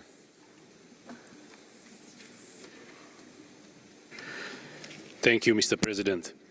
Ethiopia maintains sisterly relations with the DRC and countries of the region and is concerned by current developments and underscores the urgent need to address the humanitarian crisis and restore peace in the DRC. Ethiopia reiterates the call by the Secretary General of the UN, the chairperson of the AU Commission, for an immediate cessation of hostilities and the protection of civilians. Ethiopia also supports the call by the African Union Peace and Security Council for the strict adherence to international humanitarian law and human rights law. We emphasize the need to protect civilians, internally displaced persons, medical sites, and peacekeepers. Ethiopia reaffirms the fundamental importance of respecting the principles of non-interference in the internal affairs of sovereign nations and fostering friendly relations among states. These principles are critical to build trust and lay the foundation for peace in the Great Lakes region. It is essential that neighboring countries and regional economic communities adopt a coherent and constructive approach in supporting the DRC's pursuit of peace and security.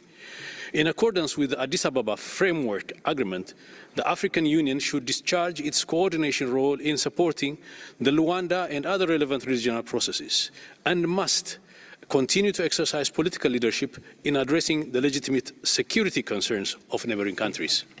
Ethiopia emphasizes the importance of international support for the DRC in consolidating state authority, particularly in the eastern provinces where the lack of effective governance and security exacerbates the humanitarian crisis. Humanitarian and life-saving assistance must be scaled up in support of populations most affected by the conflict, particularly women and children. Ethiopia also emphasizes that safety of peacekeepers is of paramount importance. Ethiopia's commitment to peacekeeping in the Great Lakes region is long-standing. In the 1960s, Ethiopian peacekeepers were at the forefront of the UN operations in Congo, where we sustained some of the largest peacekeeping casualties in the history of the mission. We call on all armed actors to refrain from the heinous conduct of targeting peacekeepers. In conclusion, Ethiopia remains firm in its belief that a sustainable resolution to the ongoing crisis can only be achieved through inclusive dialogue, strengthened by regional cooperation and the full engagement of the international community. Ethiopia stands ready to continue its constructive role in supporting the DRC and regional peace processes. I thank you. Thank you. I give the floor to the distinguished representative of Mexico. Gracias, señor presidente. México expresa su profunda preocupación por la escalada de violencia en el este de la República Democrática del Congo, la cual ha tenido un grave impacto en la situación de los derechos humanos. Nos preocupan los reportes que relatan una situación devastadora, personas fallecidas, desplazadas, falta de servicios básicos y destrucción de infraestructura civil, entre otros. Particularmente, lamentamos los reportes sobre violencia sexual relacionada con el conflicto, la cual afecta desproporcionadamente a mujeres y niñas. Expresamos nuestra solidaridad con las víctimas y supervivientes de los actos de violencia. Considerando la gravedad de la situación, México apoyó la solicitud de la RDC para convocar una sesión especial del Consejo de Derechos Humanos a fin de dialogar y tomar acción, mostrando así la relevancia de este foro multilateral. Por ello, en este espacio, México hace un llamado urgente al diálogo entre las partes y al cese de hostilidades, así como al respeto irrestricto del derecho internacional humanitario y del derecho internacional de los derechos humanos. También hacemos un llamado a retomar los procesos de paz de Luanda y Nairobi y reiteramos nuestro firme apoyo a la MONUSCO. Señor presidente, México respalda los llamados del Alto Comisionado para los Derechos Humanos y de su oficina para atender la crisis de los derechos humanos en el este de la RDC. Por ello, reconocemos positivamente que sea la propia RDC, en calidad de país concernido, la que haya decidido solicitar esta sesión especial y presentar un proyecto de resolución para establecer una misión de determinación de los hechos que debería de investigar de manera independiente los presuntos abusos y violaciones a los derechos humanos y las violaciones al derecho internacional humanitario cometidos por todas las partes del conflicto. A su vez, considerando el principio de soluciones africanas para problemas africanos, México está a favor de que la decisión que tome este Consejo sea complementaria de los esfuerzos subregionales de pacificación en el marco de la Comunidad de África Oriental y de la Comunidad para el Desarrollo de África Austral, y hacemos votos porque la próxima reunión cumbre en Tanzania permita avanzar hacia la paz. Muchas gracias. Thank you. I give the floor to the distinguished representative of the Kingdom of the Netherlands. Thank you, Mr. President. The Kingdom of the Netherlands aligns itself with the EU statement, and we thank the Democratic Republic of Congo for taking the initiative for this special session. We consider this special session and the wide support it received to be a vote of confidence in this Council and its role in upholding international human rights law, wherever and whenever. Like many others, we are concerned about the rapidly deteriorating situation in the DRC. Concretely, the Kingdom of the Netherlands calls upon the Rwandan government to immediately withdraw all of its troops from the territory of the DRC and end all forms of support for M23. At the same time, we feel the need to urge the DRC to stop hate speech and cease cooperation with the FDLR and other armed groups. Mr. President, Mr. High Commissioner, you would agree that the abuses and violations committed by any party to the conflict currently ongoing in the east of DRC need to be documented and the evidence collected preserved so that perpetrators on both sides can be held accountable for their crimes. I thank you, Mr. President. Thank you. I give the floor to the distinguished representative of South Africa.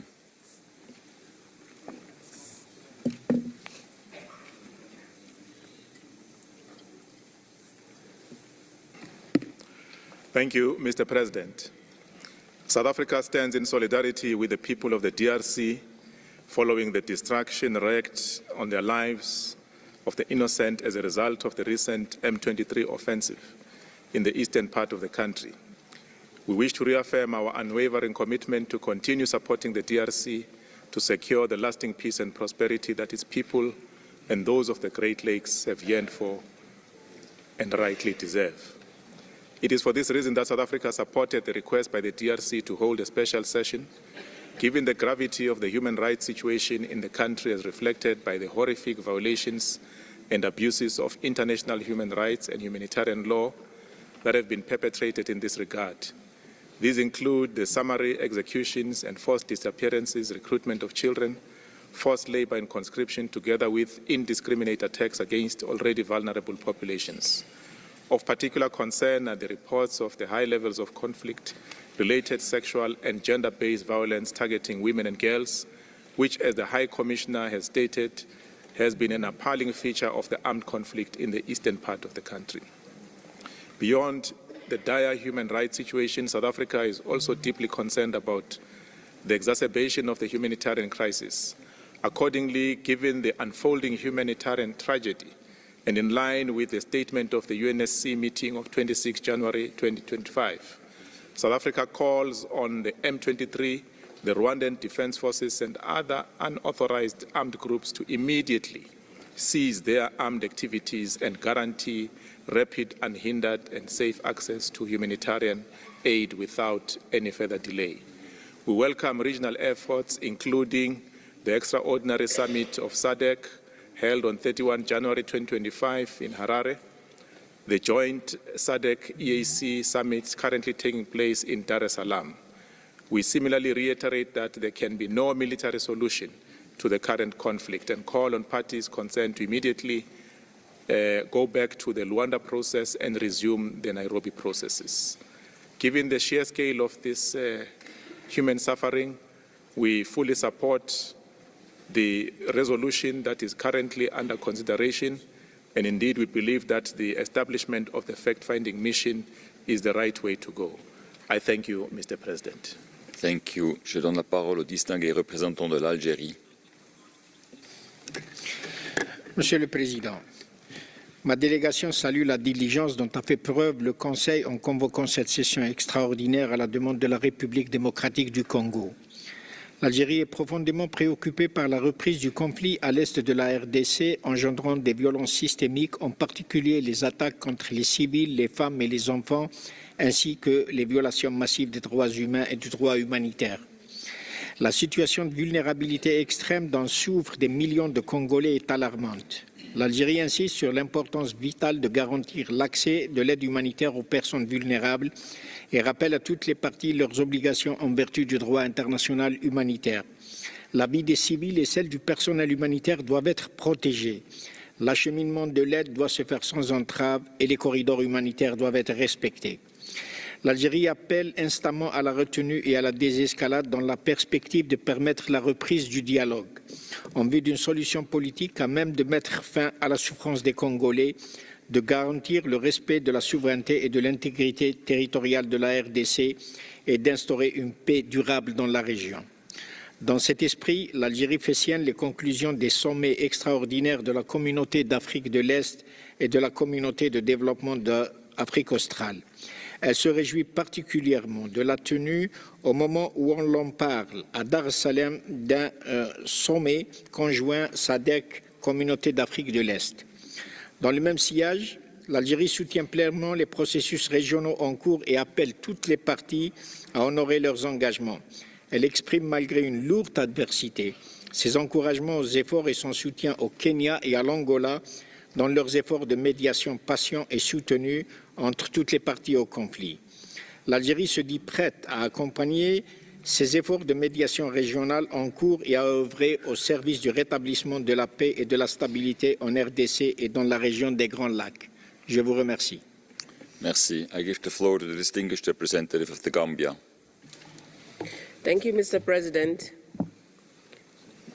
The Gambia extends its deepest condolences to the government and people of the Democratic Republic of Congo for the tragic loss of lives in recent events that have engulfed the eastern part of the country. We stand in solidarity with all affected families and communities during this period. As a firm advocate of accountability for gross human rights abuses whenever they occur, the Gambia underscores the importance of accountability mechanisms as a critical pillar of ending impunity. The Human Rights Council has a crucial role to play to restore respect for human rights for the people of DRC and ensure accountability for perpetrators of human rights violations. However, the crisis in DRC requires a comprehensive and inclusive approach to ensure lasting peace and security.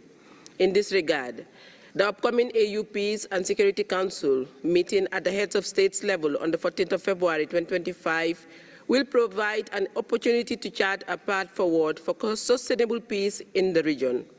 Accordingly, the Gambia stresses the need for coordinated efforts between the mechanisms established by the Human Rights Council and the regional peace efforts in the interest of the long-suffering victims of the crisis.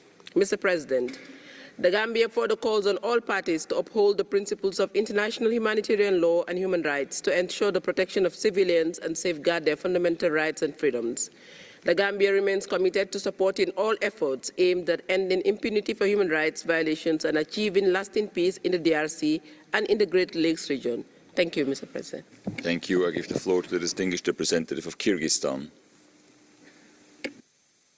Mr. President, Kyrgyzstan is deeply concerned with the ongoing humanitarian catastrophe in the east of Democratic Republic of Congo, and we fully support the decision on the fact-finding mission. We commend the continued efforts of the African Union and recall the communique of January 28th, adopted by the Peace and Security Council of the African Union, that calls all parties to seek peaceful diplomatic solutions to end hostilities. We reaffirm our unwavering commitment to the principles of sovereignty and territorial integrity as enshrined in the UN Charter. As a candidate for the UN Security Council, we are convinced that the adherence to this principle helped us to keep us safe so far from the World War III. Kyrgyzstan also firmly believes that the state is the ultimate guarantor of the human rights. Only viable state of the Democratic Republic of Congo might ensure human rights. Thank you very much. Thank you. I give the floor to the distinguished representative of Bulgaria. Thank you, Mr. President. Bulgaria aligns with the EU statement. Let me highlight that Bulgaria is deeply concerned over the human rights situation in the eastern part of the Democratic Republic of the Congo, which continues to deteriorate as hostilities between the two sides of the conflict are gravely escalating. We strongly condemn the persistent violations and abuses of international humanitarian law and international human rights law, including the indiscriminate use of explosive weapons in densely populated areas, summary executions, sexual violence, forced conscription of children into armed forces, forced child labor, and the forced displacement of populations, as evidenced by the High Commissioners and other reports we heard earlier this morning. We demand swift measures to ensure enhanced protection of civilians, especially those in vulnerable situations, women, children, persons with disabilities, and the elderly. Bulgaria calls for an immediate cessation of violence and for all parties to the conflict to fulfill their obligations under international human rights and international humanitarian law. We firmly condemn the attacks on UN humanitarian personnel. We underscore the necessity of ensuring immediate and unimpeded access to humanitarian and medical aid of the civilian population. Bulgaria declares its support for the establishment of the independent fact-finding commission of the serious violations and abuses of human rights and serious violations of international humanitarian law committed in the east of the Democratic Republic of the Congo, and we hope that the Commission will be operational soon. Thank you, Mr. President. Thank you. Je donne la parole à la distinguée représentante du Malawi. Thank you, Mr. President, for convening this session. And Malawi also thanks the High Commissioner for his statement. We expressed our grave concern on the ongoing situation in Eastern Democratic Republic of Congo, which has resulted in loss of lives, injuries, displacement of mostly women and children, and a fragile security and humanitarian situation. As a contributing country to the Southern African Development Community Mission in the Democratic Republic of Congo, Malawi welcomes the efforts being made by relevant regional and international organizations in working towards sustained peace in the eastern part of the DRC and the entire region. We welcome the political and diplomatic steps taken by the Peace and Security Council of the African Union and the Southern African Development Community as reflected in their respective communique of 28th and 31st January 2025. The special session of this Council, therefore, is adding a very important layer of ongoing efforts in addressing the situation in the eastern part of the DRC. We urge all parties to engage in coordinated efforts of dialogue, such as the Rwanda and Nairobi processes for the restoration of peace and security in Eastern DRC. We condemn the violence and reaffirm our solidarity with the people of the DRC in their pursuit of safeguarding their independence, sovereignty, and territorial integrity, as well as sustainable peace, security, and development. We extend our condolences to the DRC for their lives lost, and to South Africa and Tanzania, who alongside Malawi have lost soldiers in this violence. I thank you, Mr. President. Thank you. I give the floor to the distinguished representative of the plurinational state of Bolivia. Gracias, señor presidente. Agradecemos la convocatoria de esta sesión especial y los reportes presentados sobre la situación de derechos humanos en la región de Kivu del Norte, en la República Democrática del Congo. El Estado Plurinacional de Bolivia expresa su profunda preocupación por la escalada de la situación en la RDC, rechaza y condena todo contexto de violencia y, sobre todo, ante alegaciones de hechos que se constituyen en graves violaciones de derechos humanos. Valoramos el pedido realizado por el Gobierno de la República Democrática del Congo para llamar la atención de este Consejo y de la comunidad internacional para que se tomen medidas urgentes para el monitoreo e investigación sobre hechos recientes en ese país en el marco del mandato del Consejo de Derechos Humanos y con la anuencia del Estado concernido. Bolivia rechaza toda intervención extranjera en la República Democrática del Congo y llama a respetar su soberanía e integridad territorial como se establece en la Carta de las Naciones Unidas. Fiel a nuestros principios, llamamos a resolver las diferencias entre los Estados a través de procesos políticos de diálogo, En este sentido, alentamos a reforzar y apoyar los procesos regionales de mediación para llegar a un cese de hostilidades definitivo. Los recursos naturales no pueden constituirse en fuentes de violencia y enfrentamiento.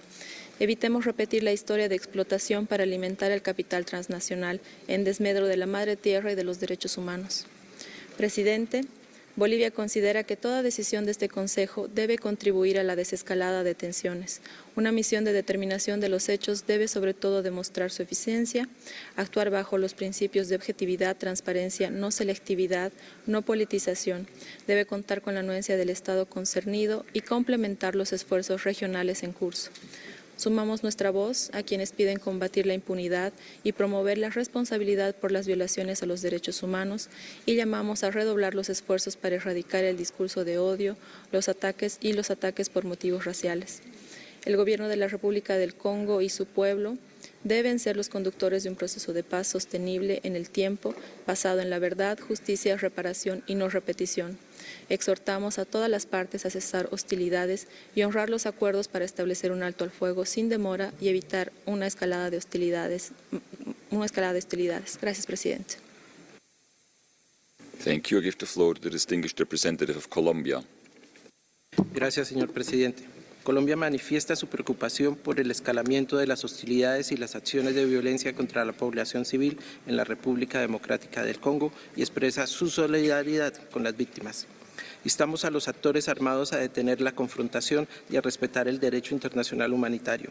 Como lo ha dicho en reiteradas ocasiones el presidente Gustavo Petro, solo los procesos que lleven a un diálogo entre las partes en un conflicto son el único medio aceptable para buscar la resolución de estos. Hacemos un llamado para que las partes entablen un diálogo sincero y honesto que permita encontrar una solución por medios pacíficos. Valoramos y respaldamos las iniciativas regionales que buscan la paz y la estabilidad.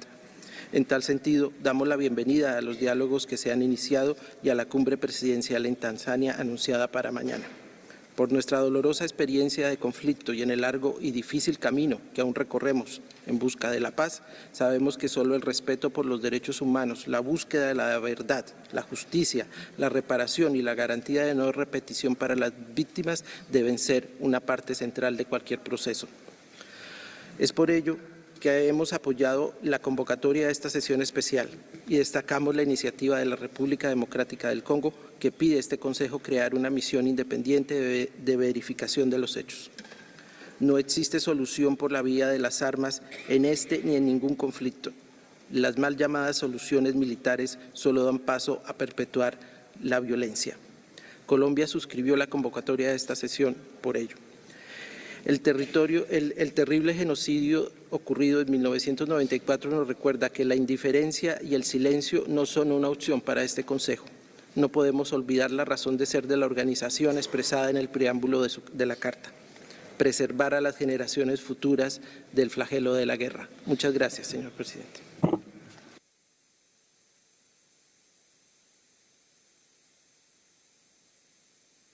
Merci. Nous allons maintenant passer à la liste des orateurs pour les États observateurs du Conseil et je donne la parole au distingué représentant du Liechtenstein.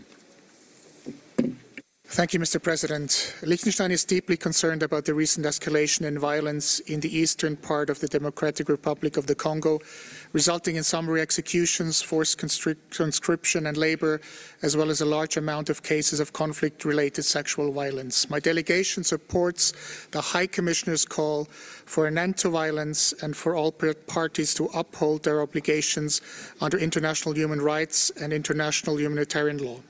We stress the need for independent investigations into the violations in view of ensuring comprehensive accountability.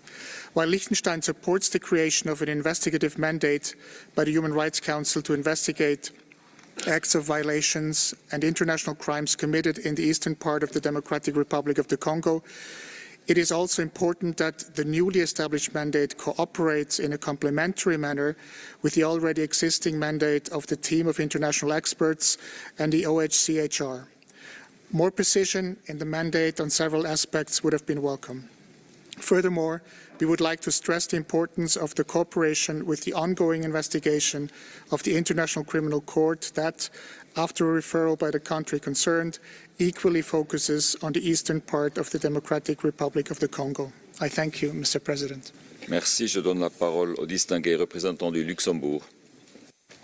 Merci, Monsieur le Président. Le Luxembourg s'associe à la déclaration de l'Union européenne. Nous remercions le haut-commissaire, la représentante spéciale du secrétaire général et le président du comité de coordination des procédures spéciales pour leurs rapports oraux. Les droits humains à l'est de la RDC sont dans une crise profonde. Le M23, soutenu par le Rwanda, a causé d'indicibles souffrances humaines, notamment avec la prise de Goma. Les rapports de violences sexuelles et sexistes, notamment dans le sillage de l'évasion de la prison de Munzenze à Goma, sont profondément choquants. Des centaines de milliers de personnes sont déplacées au moment même où le système d'aide humanitaire internationale traverse une grave crise de financement. Il est indispensable de faire toute la lumière sur les violations et abus des droits humains et du droit international humanitaire des derniers mois et années, mais également des causes profondes des conflits qui empêchent les Congolaises et Congolais de vivre en paix, notamment la corruption et la mauvaise gouvernance. Enfin, les défenseurs des droits humains de la RDC doivent être protégés afin de pouvoir faire leur travail indispensable en toute sécurité. Le Luxembourg salue la résolution présentée par la délégation de la République démocratique du Congo. Nous espérons que ce Conseil demandera le déploiement sans délai d'une mission d'établissement des faits du Haut-Commissariat à suivre en temps voulu par une commission d'enquête indépendante. Nous exprimons également notre soutien indéfectible à la Cour pénale internationale. Je vous remercie. Merci. I give the floor to the distinguished representative of Ireland. Thank you, President. Ireland aligns with the EU statement.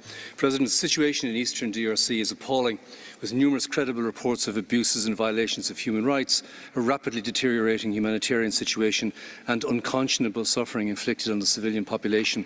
The offensive of M23, supported by Rwanda, that has resulted in the taking of further DRC territory is an unacceptable breach of international law. The escalation of the conflict is a violation of an agreed ceasefire and further deepens the grave humanitarian crisis, pushing additional IDPs towards already overburdened camps. President M23 should stop its advance and withdraw immediately.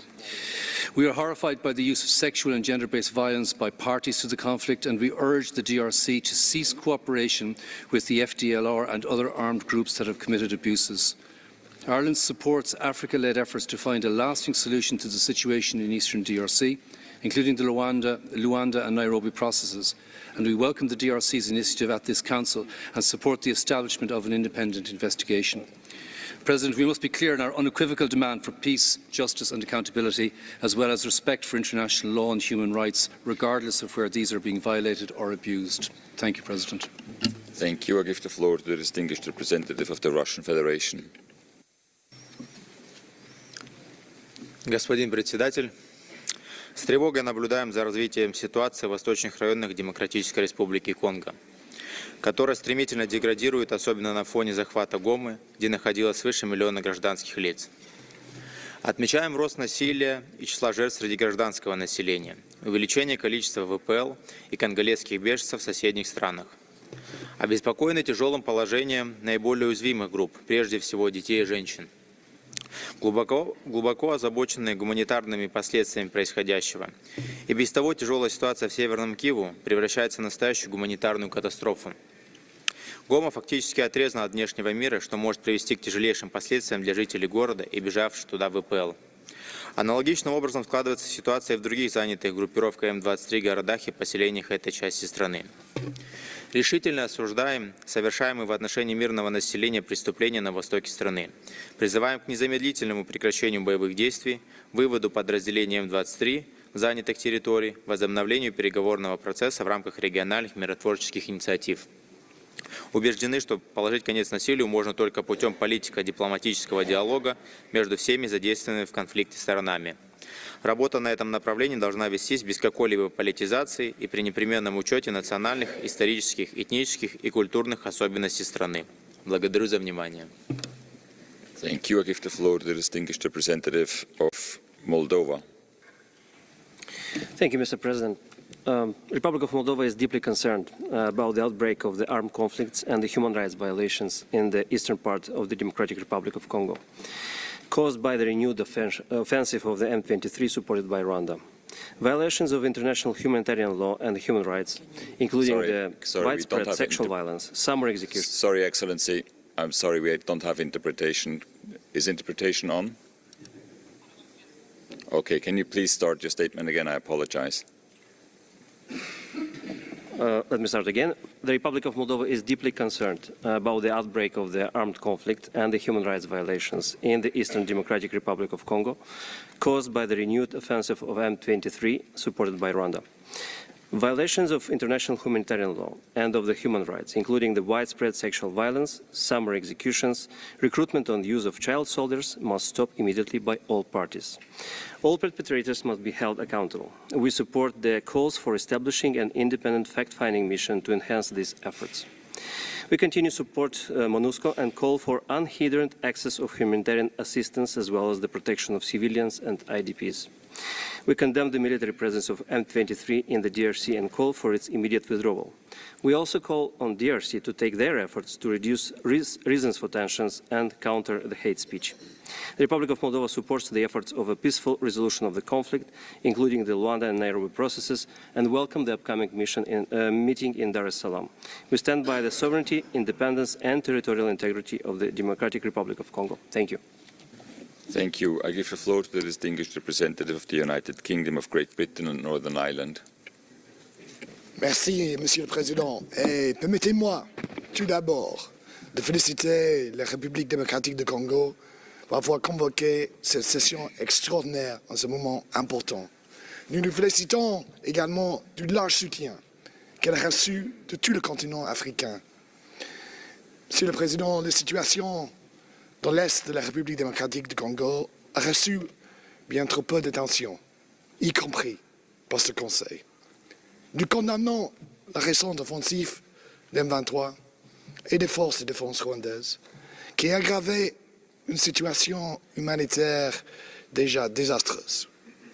Nous demandons à toutes les parties de garantir un accès humanitaire sans entrave afin de permettre l'acheminement d'une aide vitale. Et en particulier, le Royaume-Uni demande au M23 et au Rwanda de rouvrir l'aéroport de Goma de toute urgence. Monsieur le Président, l'ampleur des violences sexuelles et fondées sur les gens dans l'Est de la RDC est atroce. Nous sommes horrifiés par le rapport faisant état de viols brutaux et de meurtres des centaines de femmes dans la prison de Msenze à Goma. Nous devons réagir fermement et collectivement pour garantir une enquête approfondie et faire en sorte que l'impunité cesse fin. Le Royaume-Uni est convaincu de la nécessité d'utiliser tous les mécanismes disponibles au Conseil afin de faire face à la situation des droits de l'homme. Merci. Merci. Je donne la parole au distingué représentant de l'Égypte.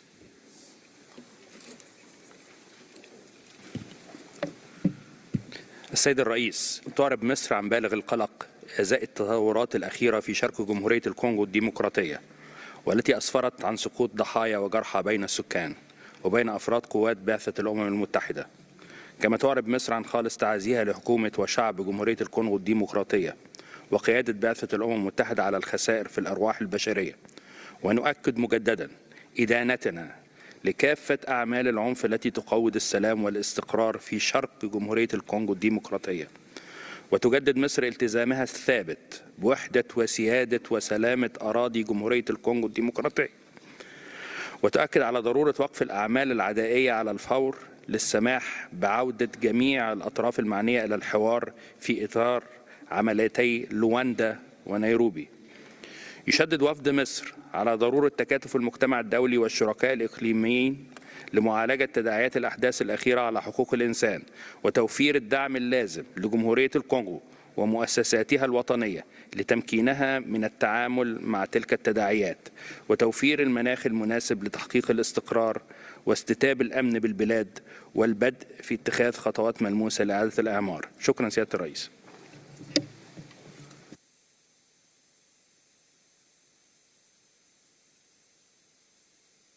Thank you. I give the floor to the distinguished representative of Sierra Leone. President Sierra Leone, welcome to convening of this special session and commend the concerted efforts by multilateral and bilateral actors, including regional organizations and the government of Angola, in seeking a resolution to the crisis. The conflict is intensifying, causing further displacement and suffering among the civilian population. We strongly condemn the attacks against innocent civilians and peacekeepers, which constitute war crimes. We are deeply concerned about ethnically motivated attacks and call for an immediate cessation of hostilities. We strongly urge the provisions of immediate, unhindered humanitarian aid to civilians amid the violence, which has overwhelmed hospitals and diseases risk from unattended corpses. We acknowledge the various diplomatic initiatives that have been undertaken, including several peace agreements and joint communique, which aim to resolve the conflicts in Eastern DRC. Notably, in 2007 joint communique between the DRC and Rwanda outlined a common approach to address threats to regional peace and stability, with both parties committing to specific actions. We call for the immediate and complete withdrawal of all foreign troops from the territory of DRC, and for all parties to engage in a constructive dialogue to find a sustainable solution to the crisis and alleviate the suffering of the Congolese people. We firmly support initiatives that aim to restore peace and stability to the Eastern DRC, maintain the territorial integrity of DRC, and ensure that those responsible for human rights violations are held accountable. I thank you, President. Thank you. I give the floor to the distinguished representative of Italy. Distinguished President, Italy aligns itself with your statement. It's with deep concern that we observe the ongoing escalation of the conflict in the eastern provinces of the Democratic Republic of the Congo. This situation has worsened due to the renewed attacks by the M23 group supported by the Rwandan armed force. This escalation disrupts efforts led by African nations to achieve a peaceful resolution to the conflict. Italy reiterates its full support for the Luanda and Nairobi peace regional processes. Italy strongly condemns the offensive of the M23 supported by Rwanda and the presence of Rwandan armed force in the Democratic Republic of Congo, which is a breach of international law, the United Nations Charter, and territorial integrity of Congo. We also persistently urge the Democratic Republic of Congo to stop collaborating with FDLR and other armed factions. We are appalled by the disturbing allegation of the serious human rights and international humanitarian law violation and abuses taking place in the country, including cases of summary execution, conflict-related sexual violence, and mass rapes, forced conscription and forced labor. We call upon all parties to immediately cease all violations and abuses and to uphold their obligations to protect civilians in all circumstances, with particular attention to the most vulnerable, including women and children. In conclusion, Distinguished President, Italy reiterates its commitment to ensuring accountability and promoting peace and justice. I thank you. Thank you. I give the floor to the distinguished representative of the Holy See. Thank you, Mr. Chair. The Holy See strongly condemns the recent offenses in the eastern DRC, which has been further intensified by the capture of Goma by the M23 and its advance towards Bukavu. This has provoked an enormous loss of life and a worrying increase in human rights violations. It has led to looting in Goma and surrounding towns and has increased the massive displacement of populations. Even peacekeepers have been killed or injured. The airport of Goma should be reopened immediately, at least for the delivery of humanitarian aid and the evacuation of the most seriously wounded. And all parties concerned should make the necessary arrangements to this end. Pope Francis has urged the parties in conflict to commit themselves to the cessation of hostilities and to the safeguarding of the civilian population, recommending that the local authorities and the international community do everything possible to resolve the conflict situation by peaceful means. The Holy See expresses its condolences to all those who lost their loved ones. It also reminds all parties to the conflict of their obligation under humanitarian law, urges them to respect the ceasefire agreement, reaffirms its support for the Luanda process, calls for an immediate resumption of negotiations within the framework, and welcomes the proposal to establish an independent fact-finding mission. The M23 should immediately cease all hostilities and withdraw from the occupied zones. The territorial integrity of the DRC must be fully respected. Thank you very much. Thank you. I give the floor to the distinguished representative of Austria. Mr. President, Austria aligns with the EU statement. My country is deeply concerned about the rapid deterioration of the situation in Eastern DRC as a result of the advances of the Rwanda-supported M23 militia on Goma and South Kivu, in particular the horrific reports on sexual violence, including rape and gang rape, committed by all parties to the conflict. IDPs have been expelled from camps by the M23 and subjected to forced labor and conscription, including children. Attacks on civilian infrastructure further exacerbate the suffering of the civilian population. We call on all parties to the conflict, in particular the armed forces of Rwanda and the DRC, as well as the M23, the FDLR and all other militias involved, to comply with the obligations under international humanitarian law and human rights law. We strongly urge the M23 to halt their advance and withdraw immediately, and Rwanda to cease its support for the M23 and withdraw. We furthermore urge the DRC to cease cooperation with the FDLR and other armed groups. The people of Eastern DRC need a sustainable ceasefire and a return to the negotiating table to allow access for crucial humanitarian aid and to enable the work towards accountability. In this context, Austria welcomes the call for an independent fact-finding mission to hold all perpetrators accountable. I thank you. Thank you. I give the floor to the distinguished representative of Ukraine. Thank you, Mr. President. Ukraine is deeply concerned about the developments in the Democratic Republic of the Congo in the wake of escalation of hostilities in the eastern part of the country.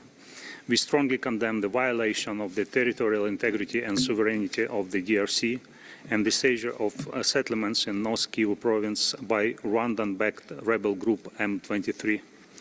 We consider unacceptable the spread of threats to the further seizure other cities and territories of the DRC, which is a gross violation of the norms and principles of international law and the UN Charter.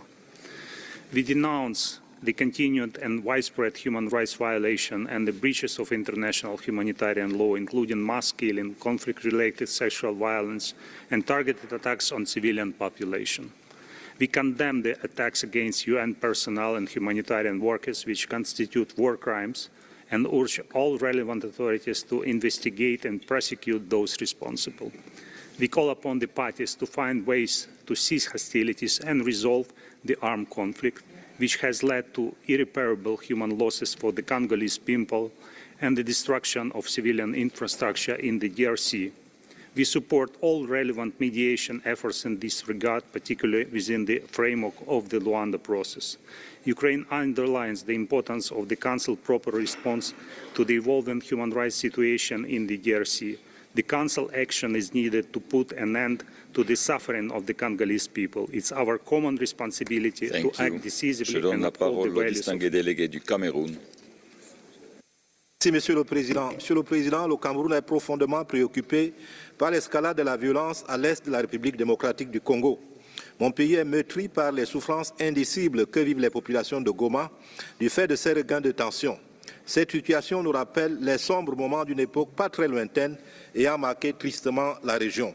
Mon pays appelle à un cessez-le-feu immédiat et à un règlement pacifique de la crise et invite les belligérants à créer des conditions idoines pour que l'assistance humanitaire puisse convenablement se déployer afin d'alléger les souffrances et la détresse d'une population désemparée. Le Cameroun, profondément attaché aux valeurs de la paix contenues dans la Charte des Nations Unies, appelle instamment la communauté internationale à aider les États et les peuples de la région à développer une culture de coexistence pacifique. Il invite au respect de l'intangibilité des frontières héritées de la décolonisation. Le Cameroun se félicite des initiatives en cours, tant régionales qu'internationales, pour résoudre durablement cette crise indigne de notre époque et qui, en plus, sape l'esprit et les fondements de l'humanisme. Enfin, Monsieur le Président, mon pays estime que la résolution devant sanctionner cette session spéciale du Conseil des droits de l'homme doit envoyer un message qui non seulement favorise la paix et diminue la haine, mais constitue un avertissement en direction des architectes de la violence sur toutes ses formes. Je vous remercie. Merci. I give the floor to the distinguished representative of Uruguay.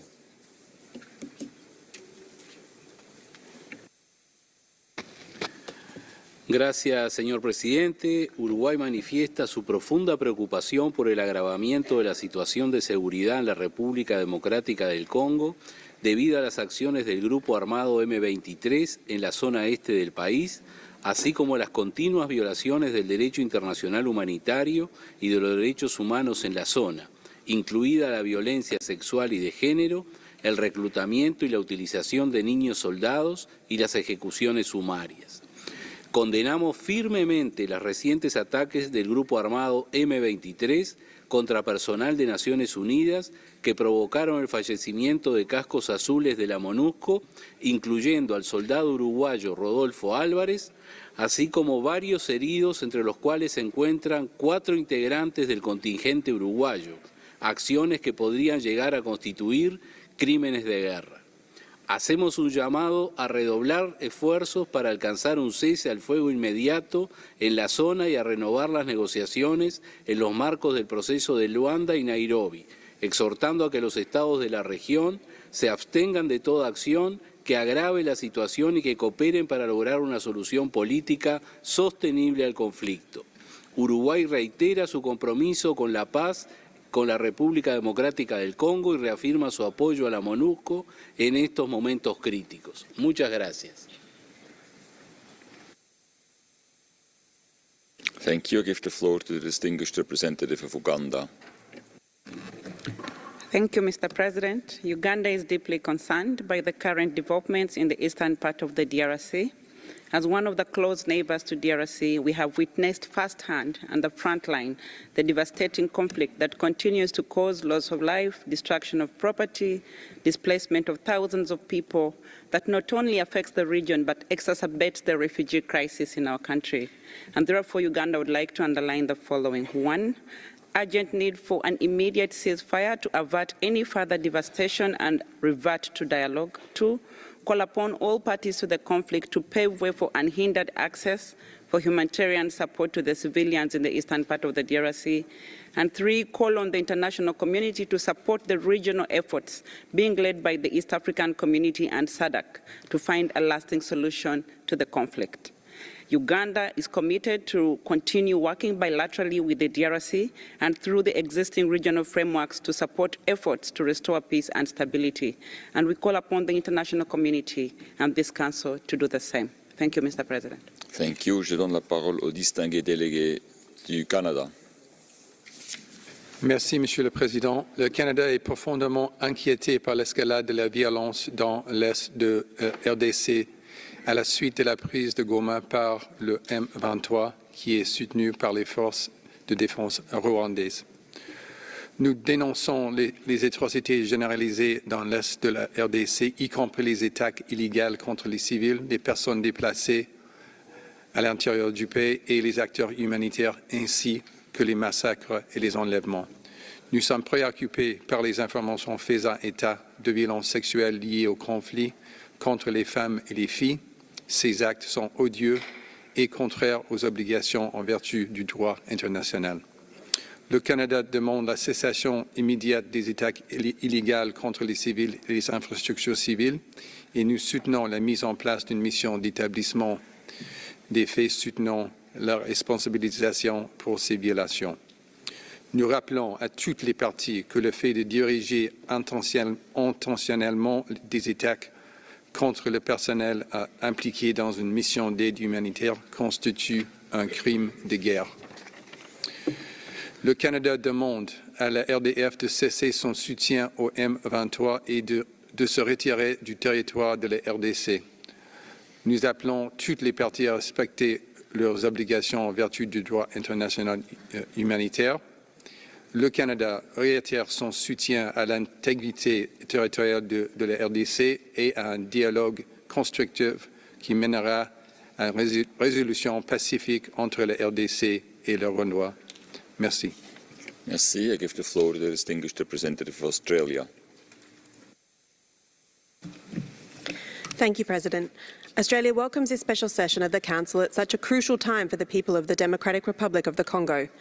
We are gravely concerned about the recent escalation of violence in the DRC, the devastating consequences for human rights, including the disproportionate impact on all women and children, and the potentially catastrophic implications for regional peace and security.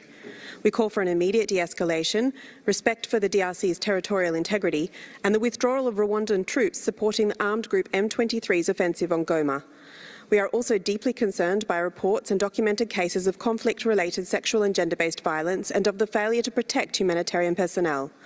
We support the calls in the resolution presented to this Council for the establishment of a mandate to investigate the facts and circumstances of these, and all alleged violations and abuses of human rights and violations of international humanitarian law in North and South Kivu.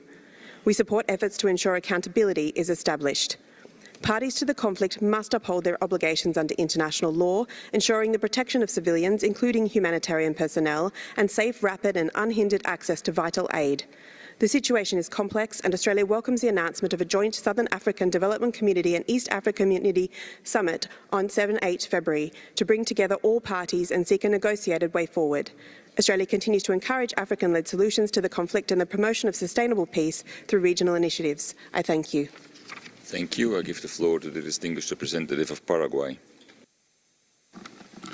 Muchas gracias, señor presidente. El Paraguay sigue con mucha preocupación la alarmante situación que atraviesa la población congoleña a causa de la escalada de hostilidades y violencia en las provincias de Kivú del Norte y Kivú del Sur, en el este del país, y por el continuo empeoramiento de las violaciones de derechos humanos y del derecho internacional humanitario. La población civil es una vez más la más afectada por este tipo de conflictos, y entre ellas las mujeres y las niñas soportan la peor parte, mientras el acceso humanitario sigue siendo peligrosamente limitado. La capacidad hospitalaria saturada y aumentan los reportes de masacres, ejecuciones sumarias, violencia sexual, desplazamientos masivos, ataques contra actores humanitarios e infraestructuras civiles, entre otros. La situación de la República Democrática del Congo pone de manifiesto la urgencia de fortalecer los mecanismos de monitoreo y escrutinio internacional sobre la situación en el terreno, así como la necesidad de que los esfuerzos de este Consejo apunten a dar alivio, a ofrecer respuestas y acciones concretas en favor de las víctimas de las violaciones y abusos de los derechos humanos. Es imperioso que se ponga fin a la violencia y que todas las partes respeten sus obligaciones en virtud del derecho internacional humanitario y de los derechos humanos. Para ello es fundamental que se realicen investigaciones sobre las violaciones cometidas a fin de garantizar una rendición de cuentas integral. Mr. President, in Turkey we're following recent clashes and grave violations of human rights with horrible impact, especially on civilian populations in eastern DRC with deepest concern. Turkey condemns the attacks, which has further deteriorated the already dire humanitarian situation in the region and resulted in loss of lives, including members of MONUSCO. We reaffirm our commitment to the independence, unity and territorial integrity of the DRC. We join the unanimous call for an immediate cessation of hostilities and establishment of permanent ceasefire. We urge all parties to return to dialogue. It is important to see that sustainable solution to the problem can only be found through peaceful means and inclusive dialogue among all parties concerned. In this regard, we reiterate our commitment to the principle of African solutions to African problems and express our full support to the Luanda process between Rwanda and DRC. We acknowledge the progress made under the Luanda process, the gains of which need to be preserved. It would also be essential to revive the Nairobi process led by the East African community. Mr. President, African ownership is essential. We trust that East African Community and South African Development Community joint summit meeting, which is being held in Jerusalem today and tomorrow, would contribute to easing of the tension and provide a common ground for further deliberations and sustainable peace. Thank you. I give the floor to the distinguished representative of Guatemala. Muchas gracias, señor presidente. Agradezco la convocatoria a esta sesión y manifestamos nuestra gran preocupación por la situación de seguridad que se está viviendo en el este de la República Democrática del Congo. El gobierno de Guatemala condena en los términos más enérgicos la ofensiva lanzada por el movimiento 23 de marzo, M23, su expansión a Kivú del Norte y la toma de la ciudad de Goma. Guatemala, como país promotor de la paz y seguridad internacionales y contribuyente de tropas de las misiones de mantenimiento de paz, ha desplegado desde el 2005 a un contingente de fuerzas especiales conformado por 182 oficiales. Por ello, reiteramos nuestro apoyo inquebrantable a los esfuerzos de paz en curso y a los procesos de Luanda y Nairobi, dirigidos a reducir las tensiones en la RDC. Asimismo, lamentamos el fallecimiento de cascos azules, lo cual puede constituir un crimen de guerra y esperamos la pronta recuperación de los heridos, que incluyen a 2 oficiales guatemaltecos. Señor presidente, la situación de derechos humanos en el este de la RDC es alarmante. Hacemos un llamado para que se garantice el acceso a la asistencia humanitaria, servicios básicos de salud, alimentación y protección de la población, particularmente las mujeres, niños y niñas. Aunando a esta la situación de violencia sexual y de género relacionada con el conflicto es de suma preocupación.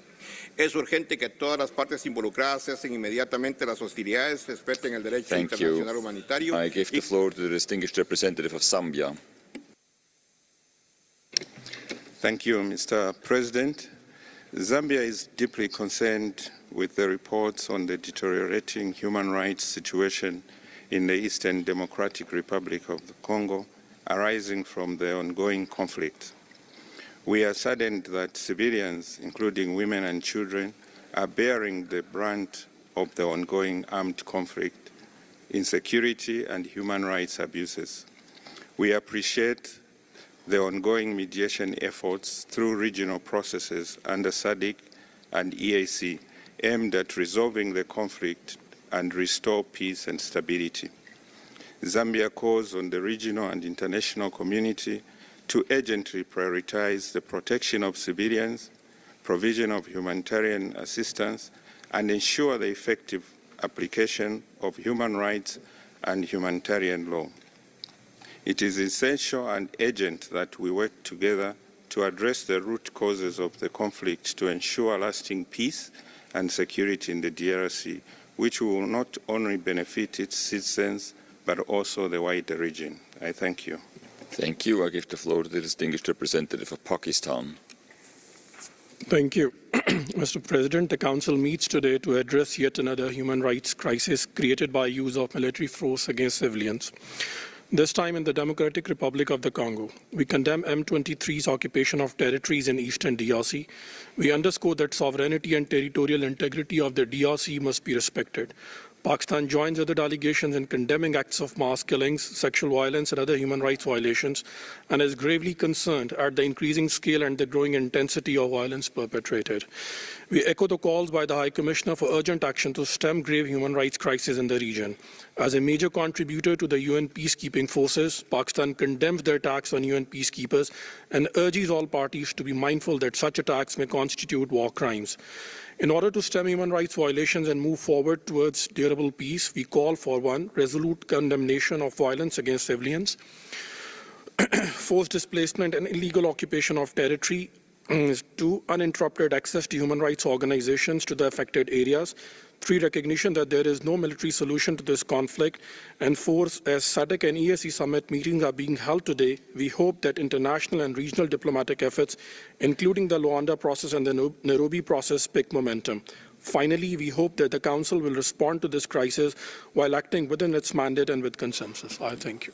Thank you. I give the floor to the distinguished representative of India. Thank you, Mr. President. We are deeply concerned about the deteriorating security and humanitarian situation in Eastern Democratic Republic of Congo, which has serious implications for peace and security in that region.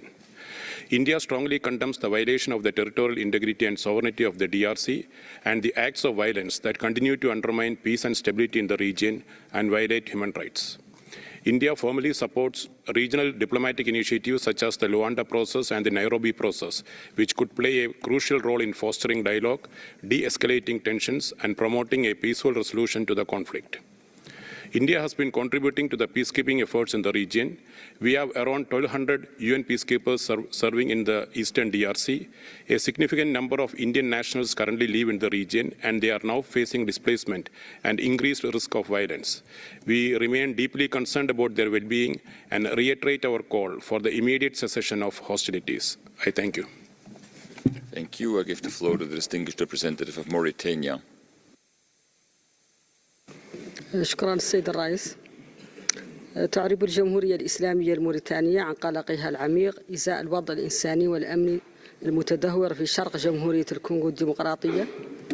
إن هذا التطور الخطير يهدد بشكل مباشر حقوق الإنسان الأساسية للسكان المدنيين ويزيد من معاناتهم الإنسانية في ظل استمرار أعمال العنف وانعدام الأمن.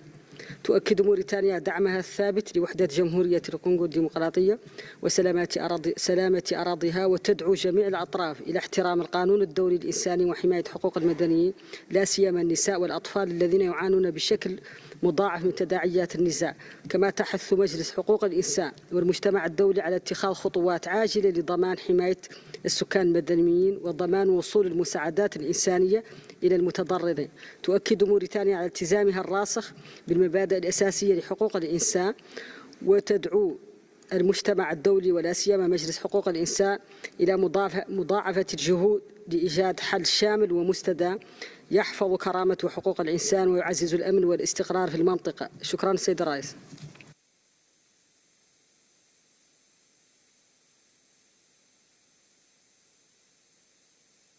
Thank you. I give the floor to the distinguished representative of Angola.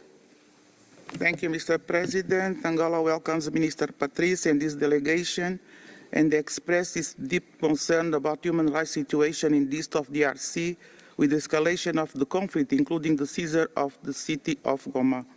While condemning the latest actions carried out by the M23 group, Angola would like to call the Council's attention to the consequences at all levels of this situation in the Great Lakes region.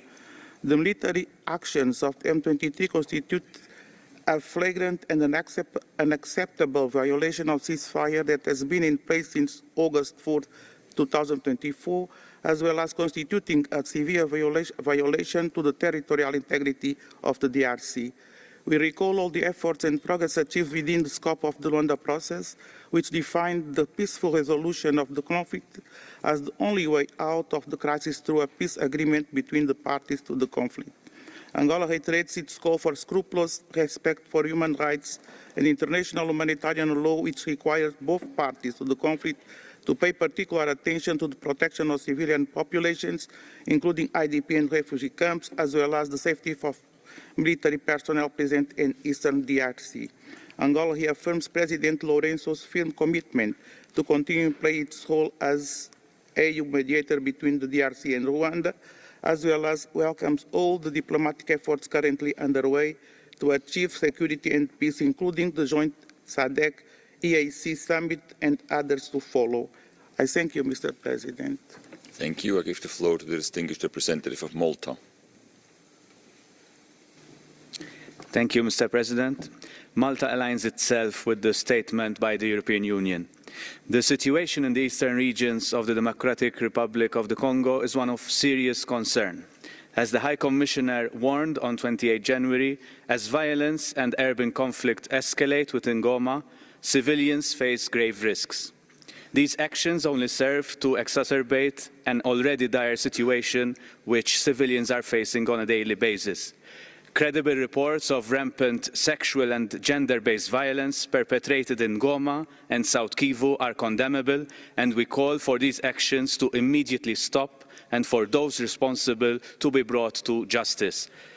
We also recall the UN Special Representative of the Secretary General for Children and Armed Conflict, Madam Gamba, issued a statement on 31st January highlighting the risk that children are facing in North Kivu and South Kivu, who are threatened with the risk of facing all 6 grave violations against children. We urge an end to violence and an urgent return to diplomatic engagement by all parties to ensure a long-lasting solution to this grave situation which threatens wider destabilization in the region. I thank you. Thank you. I give the floor to the distinguished representative of Peru. Muchas gracias, señor presidente. El Perú comparte su profunda preocupación expresada por el Alto Comisionado y la representante especial del Secretario General sobre la escalada de violencia en la República Democrática del Congo, en particular respecto de la crisis de derechos humanos en Goma, situación que ha devenido en graves violaciones de los derechos humanos y de las obligaciones derivadas del derecho internacional humanitario.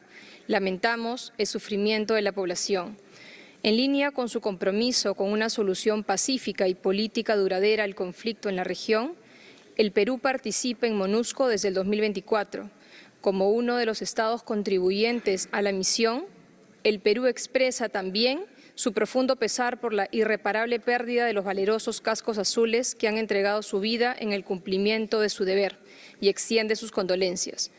Señor presidente, el Perú reitera su firme compromiso con la paz en la República Democrática del Congo y su determinación en continuar participando en MONUSCO, reiterando su confianza en el multilateralismo y en los esfuerzos colectivos para proteger a los civiles en ese país. Muchas gracias. Thank you. I give the floor to the distinguished representative of Zimbabwe. Thank you, Mr. President. Zimbabwe is deeply concerned about the dire situation in the eastern part of the DRC. We condemn all acts of human rights violations as well as breaches of international humanitarian law by the armed groups involved in the conflict, including the killing of civilians and peacekeeping forces of the SADC mission and MONUSCO in the DRC. These acts of violence have a devastating impact on the lives of civilians who have been affected by conflict for decades. The current armed conflict worsens the security and humanitarian situation. We are concerned by the interruption of essential services and call for the restoration of water, electricity, means of communication, supply of food, and other essential commodities. Zimbabwe supports the diplomatic efforts towards peaceful resolution in the context of the SADC summit held in Harare on the 31st of January 2025 and the joint SADC EAC summit due to be held today and tomorrow in Tanzania. We call on the international community to support the peace efforts and respond to humanitarian assistance for the civilian population in eastern DRC. I thank you, Mr. President. Thank you. I give the floor to the distinguished representative of Timor-Leste. Thank you, Mr. President. Timor-Leste welcomes the holding of this special session on ongoing human rights situation in the Democratic Republic of the Congo. At the outset, my delegation would like to express its sincere condolences and solidarity to all victims of the conflict and to their families. We are deeply concerned with the recent bombardment and bloodshed surrounding Goma, which has led to death of at least 3,000 civilians with 1,000 more injured and in displaced recent weeks. We are further concerned about reports of conflict-related sexual violence committed against women and girls in the region, and we call on all parties to take urgent action to prevent sexual violence and improve care for the survivors. Moreover, my delegation calls on all parties to the conflict to respect international humanitarian and human rights law and to bring an end to the violence. We encourage the leaders of involved parties to engage in constructive dialogue with the aim of finding a peaceful solution to the prolonged conflict and bring an end to the suffering of those in the region. Finally, Timor-Leste calls upon the international community to support and facilitate such constructive engagement and dialogue between the parties to reach a solution that prioritizes the human rights and well-being of the Congolese people. I thank you, President. Thank you. I give the floor to the distinguished representative of Slovenia. Thank you, Mr. President. Slovenia aligns with the EU statement. Slovenia is deeply alarmed by the rapid escalation of violence in the eastern DRC with the seizure of Goma, which has further caused human suffering. We remain concerned by the reports of widespread sexual and gender-based violence, the recruitment and use of child soldiers, and summary executions by armed groups. We remind all parties of their obligation to respect international humanitarian law and human rights law. Slovenia supports the establishment of an independent international mechanism which will investigate gross human rights violations and abuses in order that all those responsible are held to account. Slovenia reaffirms its support to MONUSCO and condemns all attacks on peacekeeping, humanitarian and medical personnel and civilian infrastructure. Slovenia condemns the actions of the M23 and calls for immediate cessation of all hostilities. We call on Rwanda to withdraw its forces from the eastern DRC and to cease its support to M23. We also call on the DRC to cease all cooperation with the FDLR. We urge Rwanda and the DRC to de-escalate immediately and return to mediation under the Luanda process. I thank you. Thank you. I give the floor to the distinguished representative of the United Republic of Tanzania.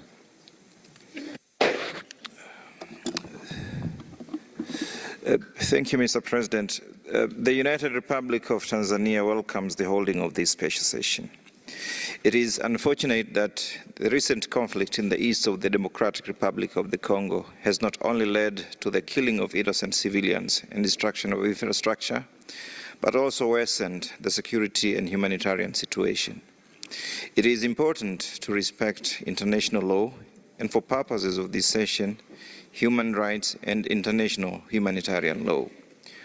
We express our condolences for the innocent lives lost and wish the injured a speedy recovery. In this regard, we urge for the immediate restoration of humanitarian services to people and communities affected by the conflict. As the United Republic of Tanzania hosts the joint summit of East Africa Community and SADC on the situation in the Democratic Republic of the Congo, we further commend all regional and international efforts for peace and call upon the international community to continue supporting diplomatic efforts to end the conflict in the east of DRC through peaceful means, and for the concerned parties to engage in dialogue aimed at finding the lasting peace in the country. I thank you. Thank you. I give the floor to the distinguished representative of South Sudan. Mr. President, South Sudan has been closely following the unfortunate events taking place in the east of DRC as a neighboring country of which we share common borders and ethnic groups. We firmly believe that the best way to resolve this ongoing conflict is through peaceful dialogue. Based on this steadfast position, my President, His Excellency Salva Kiir Mayardit, led a mediation during his tenure as a chairperson of the East African Community. We fully support the ongoing collective efforts by the leaders of South African Development Community and East African Community to address this conflict with the aim to reach peaceful settlement. These efforts are in line with the objective of finding African solutions for African problems, as well as with the agenda to silence the guns by 2030. South Sudan calls on the international community and partners to support these joint efforts and to deliver humanitarian assistance to those affected by the crisis. I thank you, Mr. President. Thank you. Nous allons maintenant passer à la liste des orateurs pour les organisations non gouvernementales. Je donne la parole à Human Rights Watch. Merci, Monsieur le Président. Depuis la résurgence en 2021 du groupe armé M23, soutenu par le Rwanda, des centaines de milliers de Congolais ont fui le conflit dans l'est du pays, confrontés à des exactions brutales commises par toutes les parties. Plus d'un demi-million s'étaient réfugiés près de Goma, où de nombreux camps sont maintenant détruits. L'ampleur des abus est accablante et inacceptable. L'ONU a déclaré près de 3000 morts à Goma en quelques jours de combat. Nos sources nous parlent de nombreux civils blessés qui ont besoin de soins médicaux urgents, d'exécutions sommaires et de violences sexuelles et basées sur le genre. Les armées congolaises et rwandaises, en s'alliant avec des groupes armés abusifs, aggravent la souffrance des populations civiles. Nous exprimons notre solidarité avec la société civile congolaise qui demande une documentation solide et indépendante des crimes commis pour mettre fin au cycle d'abus et d'impunité qui perpétue les violences depuis des décennies au Congo. Cette crise exige des actions complémentaires de tous les acteurs des systèmes internationaux et régionaux. Nous réitérons notre appel avec 78 autres organisations congolaises, régionales et internationales à tous les États représentés au Conseil de soutenir la mise en place d'une mission d'enquête indépendante qui constituera un outil essentiel dans la lutte contre l'impunité et pour soutenir le droit des victimes et des survivants à la vérité, à la justice et aux réparations. Nous appelons tous les membres de ce Conseil à soutenir la création et la mise en œuvre urgente d'un tel mandat sans délai. Merci. Thank you. I give the floor to the International Federation for Human Rights Leagues. La FIDH et ses partenaires de la société civile congolaise sont gravement préoccupés par les violations des droits humains et du droit international humanitaire à Goma et dans les provinces du Nord et du Sud Kivu, depuis l'arrivée du M23 et des forces rwandaises qui se battent contre les FARDC et leurs alliés. La situation des défenseurs des droits humains dans la région est particulièrement inquiétante car ils sont visés par les deux camps pour leurs activités. Nos organisations sont également particulièrement préoccupées par les informations faisant état du viol d'une centaine de femmes qui auraient par la suite péri dans l'incendie à la prison Muzenze à Goma lors de l'évasion, lorsque le M23, soutenu par les forces rwandaises, sont entrés dans la ville. Cette situation de conflit armé, dont les populations civiles sont les premières victimes, dure depuis près de 30 ans. L'impunité et le manque de vérité, de justice et de réparation pour les crimes subis par les populations de cette région alimentent les cycles sans fin des conflits armés. La communauté internationale et le Conseil des droits de l'homme doivent agir fortement et rapidement face à cette impunité. Nos organisations demandent ainsi la mise en place d'un mécanisme indépendant d'enquête sur l'ensemble des crimes commis par toutes les parties au conflit dans l'Est de la RDC depuis la résurgence du M23 en fin 2021. La crise actuelle exige la plus grande attention et des actions complémentaires de la part de tous les acteurs des systèmes internationaux et régionaux de protection des droits humains. Je vous remercie. Merci. I give the floor to World Organization Against Torture. Monsieur le Président, l'OMCT et les membres du réseau SOS Torture souhaitent attirer votre attention sur les attaques dont font l'objet les défenseurs des droits humains à l'est de la RDC. Depuis le début de la guerre, les affrontements opposant le M23 soutenu par l'armée rwandaise et l'armée régulière de la RDC plongent Goma, Minova et Sake dans une catastrophe humanitaire. Au moins 3000 personnes ont été tuées et plus de 2880 blessées en moins de 2 semaines à Goma. Les défenseurs sont empêchés d'accéder aux victimes et de les accompagner, ainsi que d'accéder à l'information et de la diffuser. L'OMCT reçoit de nombreux témoignages faisant état d'exécutions extrajudiciaires, d'agressions et d'intimidations contre les défenseurs et les membres de leur famille, en représailles de leur travail de documentation et de dénonciation des violations des droits humains et du droit international humanitaire perpétrées depuis le début de ce conflit. L'OMCT appelle le Conseil à adopter une résolution créant un mécanisme d'enquête international collaborant avec les défenseurs pour recueillir, vérifier et sécuriser les informations et éléments de preuve. L'OMCT appelle les États à mettre tout en œuvre pour garantir l'intégrité physique de tous les civils, des défenseurs et membres de leurs familles. Enfin, l'OMCT appelle les parties prenantes à garantir la pleine participation des défenseurs dans les négociations pour une paix et une sécurité durable. Merci pour votre attention. Merci. Je donne la parole à Rencontre africaine pour la défense des droits de l'homme. Bonjour. Monsieur le Président, Inlimine Litis, la RADO tient à vous féliciter pour votre brillante élection à la présidence du Conseil. Notre organisation est témoin de l'immense contribution de la Suisse au renforcement de la coopération internationale dans les domaines des droits humains depuis la création de cette instance. La RADO exprime néanmoins sa vive préoccupation devant la situation qui prévaut à l'est de la République démocratique du Congo, en proie depuis le 22 janvier à un conflit armé qui oppose le M23 soutenu par le Rwanda aux forces armées congolaises dans la province du Nord Kivu. La RADO déplore l'escalade des violences marquée par la détérioration de la situation humanitaire, la montée de la haine verbale ainsi que la rupture des relations entre le Rwanda et la RDC, deux pays voisins qui s'accusent mutuellement. Face à ces situations incommensurables, la RADO condamne sans réserve l'offensive du M23, dénonce les attaques contre les personnels de la MONUSCO, les pillages de ces dépôts ainsi que les infrastructures civiles, hospitalières et scolaires.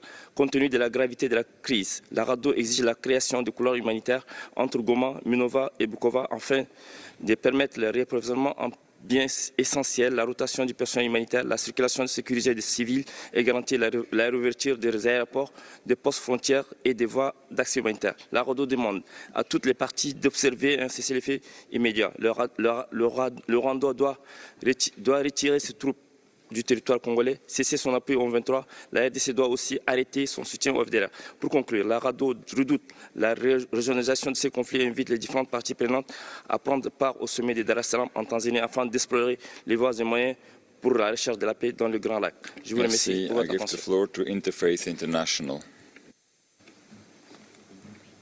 Monsieur le Président, Interfaith International exprime sa profonde préoccupation quant à l'aggravation systématique de la dégradation de la situation des droits de l'homme dans l'Est de la RDC depuis la prise de Goma par le M23 et les forces de défense rwandaises.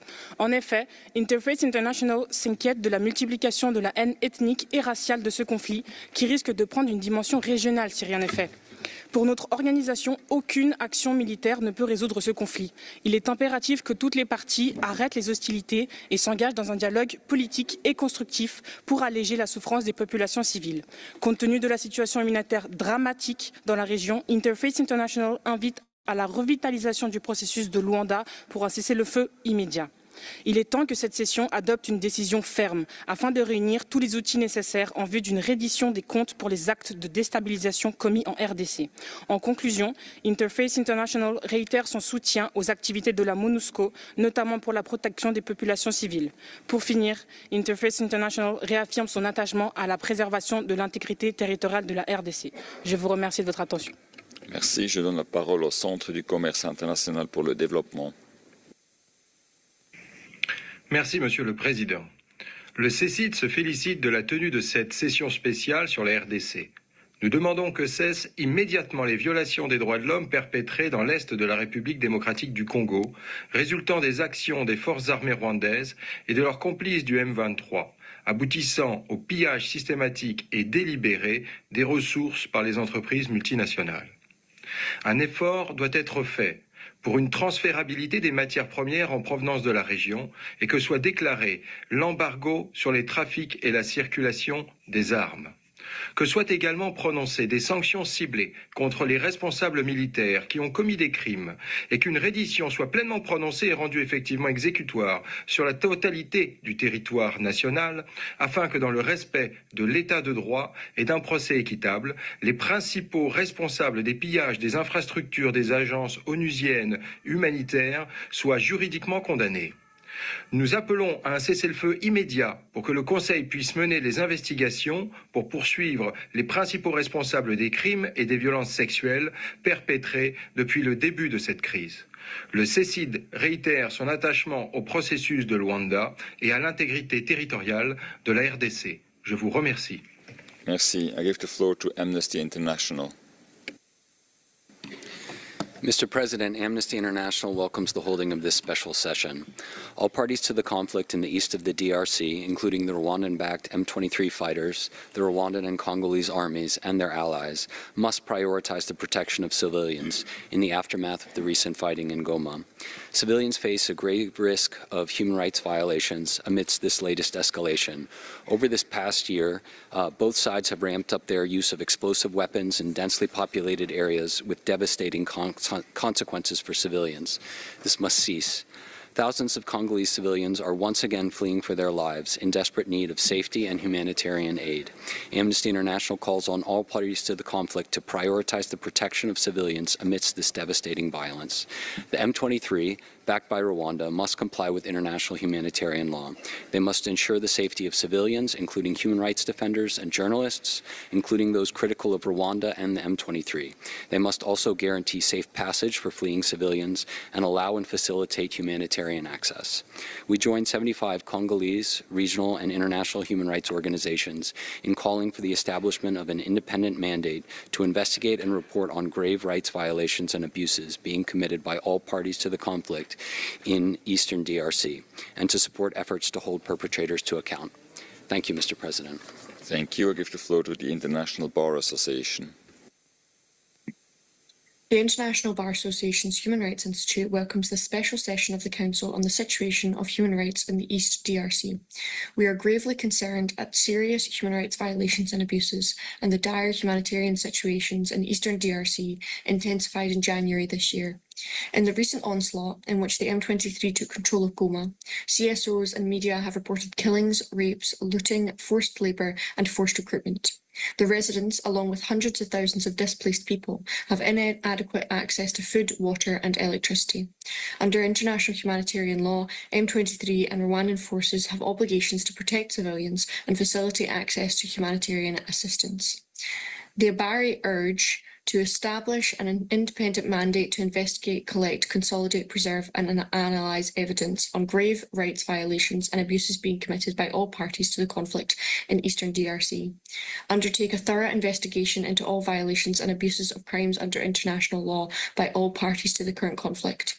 Establish the facts, circumstances and root causes of current violations and abuses, and identify, where possible, those responsible with a view to holding them to account. The creation of an independent mandate to investigate and report on grave rights violations and abuses would send an important message of deterrence to all parties. Thank you. I give the floor to Fierkat.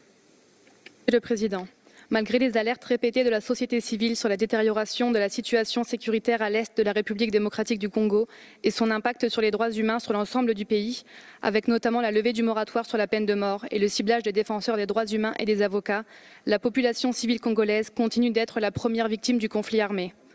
En moins de 2 semaines, plus de 3000 personnes ont été tuées au cours des affrontements et près de 3000 autres ont été blessées.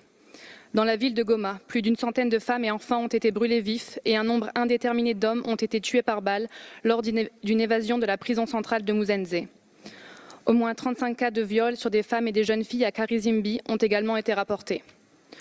Nos organisations ont également documenté des cas de disparition forcée, de recrutement forcé et d'exécution sommaire impliquant le M23, qui a interdit les activités des organisations de la société civile et des mouvements citoyens dans la ville de Goma. Nous craignons des violations massives des droits humains ciblant les populations civiles sur la base du genre, de l'activité professionnelle ou associative et de l'appartenance communautaire. La FIACAT et ses partenaires demandent aux États membres du Conseil des droits de l'homme de prendre toutes les mesures afin d'assurer la protection des civils immédiatement menacés de violences physiques et la prise en charge de victimes de violences sexuelles, de renforcer les mécanismes de protection pour les défenseurs et les avocats menacés, et enfin d'établir un mandat indépendant afin de mener des enquêtes approfondies sur toutes les violations du droit international par toutes les parties au conflit depuis la résurgence du M23 à la fin de l'année 2021. Je vous remercie. Merci. I give the floor to International Catholic Child Bureau. Monsieur le Président, le Bureau international catholique de l'enfance et les organisations congolaises membres de son réseau remercient le Conseil pour la tenue de la présente session spéciale. Le 27 janvier, les éléments du M23 et du Rwanda sont entrés dans la ville de Goma. Les hostilités dans cette ville de 2 millions d'habitants, auxquels se sont ajoutés plus de 700 000 déplacés fuyant les combats, ont fait selon l'ONU près de 3 000 morts. Des cibles non militaires comme les écoles et les centres de santé ont été visés. Des violences sexuelles ont été commises et des attaques contre les populations perpétrées. L'accès à l'eau potable et à l'électricité est compromis et la pénurie alimentaire est préoccupante. À la date du 30 janvier au Nord Kivu, 1483 écoles étaient toujours fermées. Au Sud Kivu, à Minova, 201 écoles ont cessé leurs activités. Au total, plus d'un demi-million d'enfants sont contraints d'abandonner leur cursus scolaire. Aujourd'hui, les rebelles du M23 et l'armée rwandaise continuent leurs attaques sur le Sud Kivu et sa capitale Bukavu, suscitant angoisse et psychose. Les violations ont trop duré à l'est de la RDC et doivent cesser maintenant. Nos organisations recommandent au Conseil des droits de l'homme de diligenter promptement des enquêtes impartiales sur la violation des droits de l'homme perpétrée par toutes les parties avant, pendant et après la prise de Goma. Favoriser l'enregistrement, l'écoute et la reconnaissance des victimes, notamment de violences sexuelles. Sanctuariser les cibles non militaires. Procéder à l'évaluation de l'impact du conflit sur l'accès à l'éducation et à la santé et prendre les mesures appropriées. Créer un mandat spécifique sur la RDC pour une meilleure supervision de la situation des droits de l'homme à l'est du pays. Je vous remercie. Merci, Monsieur le Président. Merci. I give the floor to International Human Rights Council. Yes, thank you, Mr. President. Violations against women in the Democratic Republic of Congo remains a critical issue, particularly in conflict-affected regions. Recent data indicates a significant increase in reported cases of gender-based violence. Between 2021 and 2022, the number of reported cases doubled from 40,000 to over 80,000. In the first 3 months of 2023 alone, over 31,000 cases were reported. Sorry. In the eastern provinces, especially in North Kivu, the situation is dire. A survey conducted by IHRC in April 2024 revealed that 1 in 10 women aged between 20 to 24 had experienced sexual violence in the preceding 5 months. Between January and May 2024, our organizations treated almost 17,363 victims in North Kivu, with 70% of these assaults attributed to armed men. The initiative led to a dramatic reduction in women's experiences of domestic violence from 69% to 29% after 2 years. IHRC calls for accountability through the International Criminal Court, ICC, and other mechanisms. I give the floor to Trial International. Monsieur le Président, Trial International se joint à cette session pour soutenir les initiatives visant à répondre aux crimes internationaux qui continuent d'être commis dans le cadre du conflit armé au nord et sud Kivu. Dans une logique de complémentarité et de respect de la souveraineté nationale, cette réponse devrait s'inscrire dans les efforts et dynamiques existants de justice transitionnelle et de lutte contre l'impunité en RDC. Fort de notre expérience de terrain auprès des autorités judiciaires congolaises depuis 10 ans, nous souhaitons attirer votre attention sur la volonté et la compétence de la justice congolaise dans la poursuite des crimes internationaux, comme démontré par les nombreux procès ayant abouti au fil des années. Pour préserver ces acquis, nous appelons tout d'abord les autorités congolaises et leurs partenaires, dont la MONUSCO, à déployer tous les efforts nécessaires pour sécuriser les documents sensibles relatifs aux dossiers judiciaires clos et en cours, afin d'éviter qu'ils ne tombent entre de mauvaises mains. En outre, il est urgent de transférer les détenus condamnés ou en attente de jugement pour crimes internationaux depuis les prisons, dont celles de Bukavu et Uvira, vers un lieu plus sûr. Toute évasion représente un danger impérieux, non seulement pour les victimes et témoins, mais également pour les avocats et défenseurs des droits de l'homme ayant contribué à leur condamnation. Face à l'escalade de la violence dans les Kivu, le système judiciaire congolais a aujourd'hui besoin de la communauté internationale pour le soutenir, plus que le supplanter, dans ses efforts de justice pour les victimes de crimes internationaux. Nous soutenons ainsi la création d'un mécanisme indépendant d'enquête qui appuiera les autorités pour recueillir, préserver et analyser les éléments de preuve des violations du droit international dans les provinces échappant à leur contrôle. Seule une coopération étroite entre ce mécanisme et les autorités judiciaires saura rapprocher la justice des victimes et contribuer. Merci. C'était la dernière intervenante sur ma liste. Je tiens à vous remercier pour vos déclarations et vos contributions à cette discussion.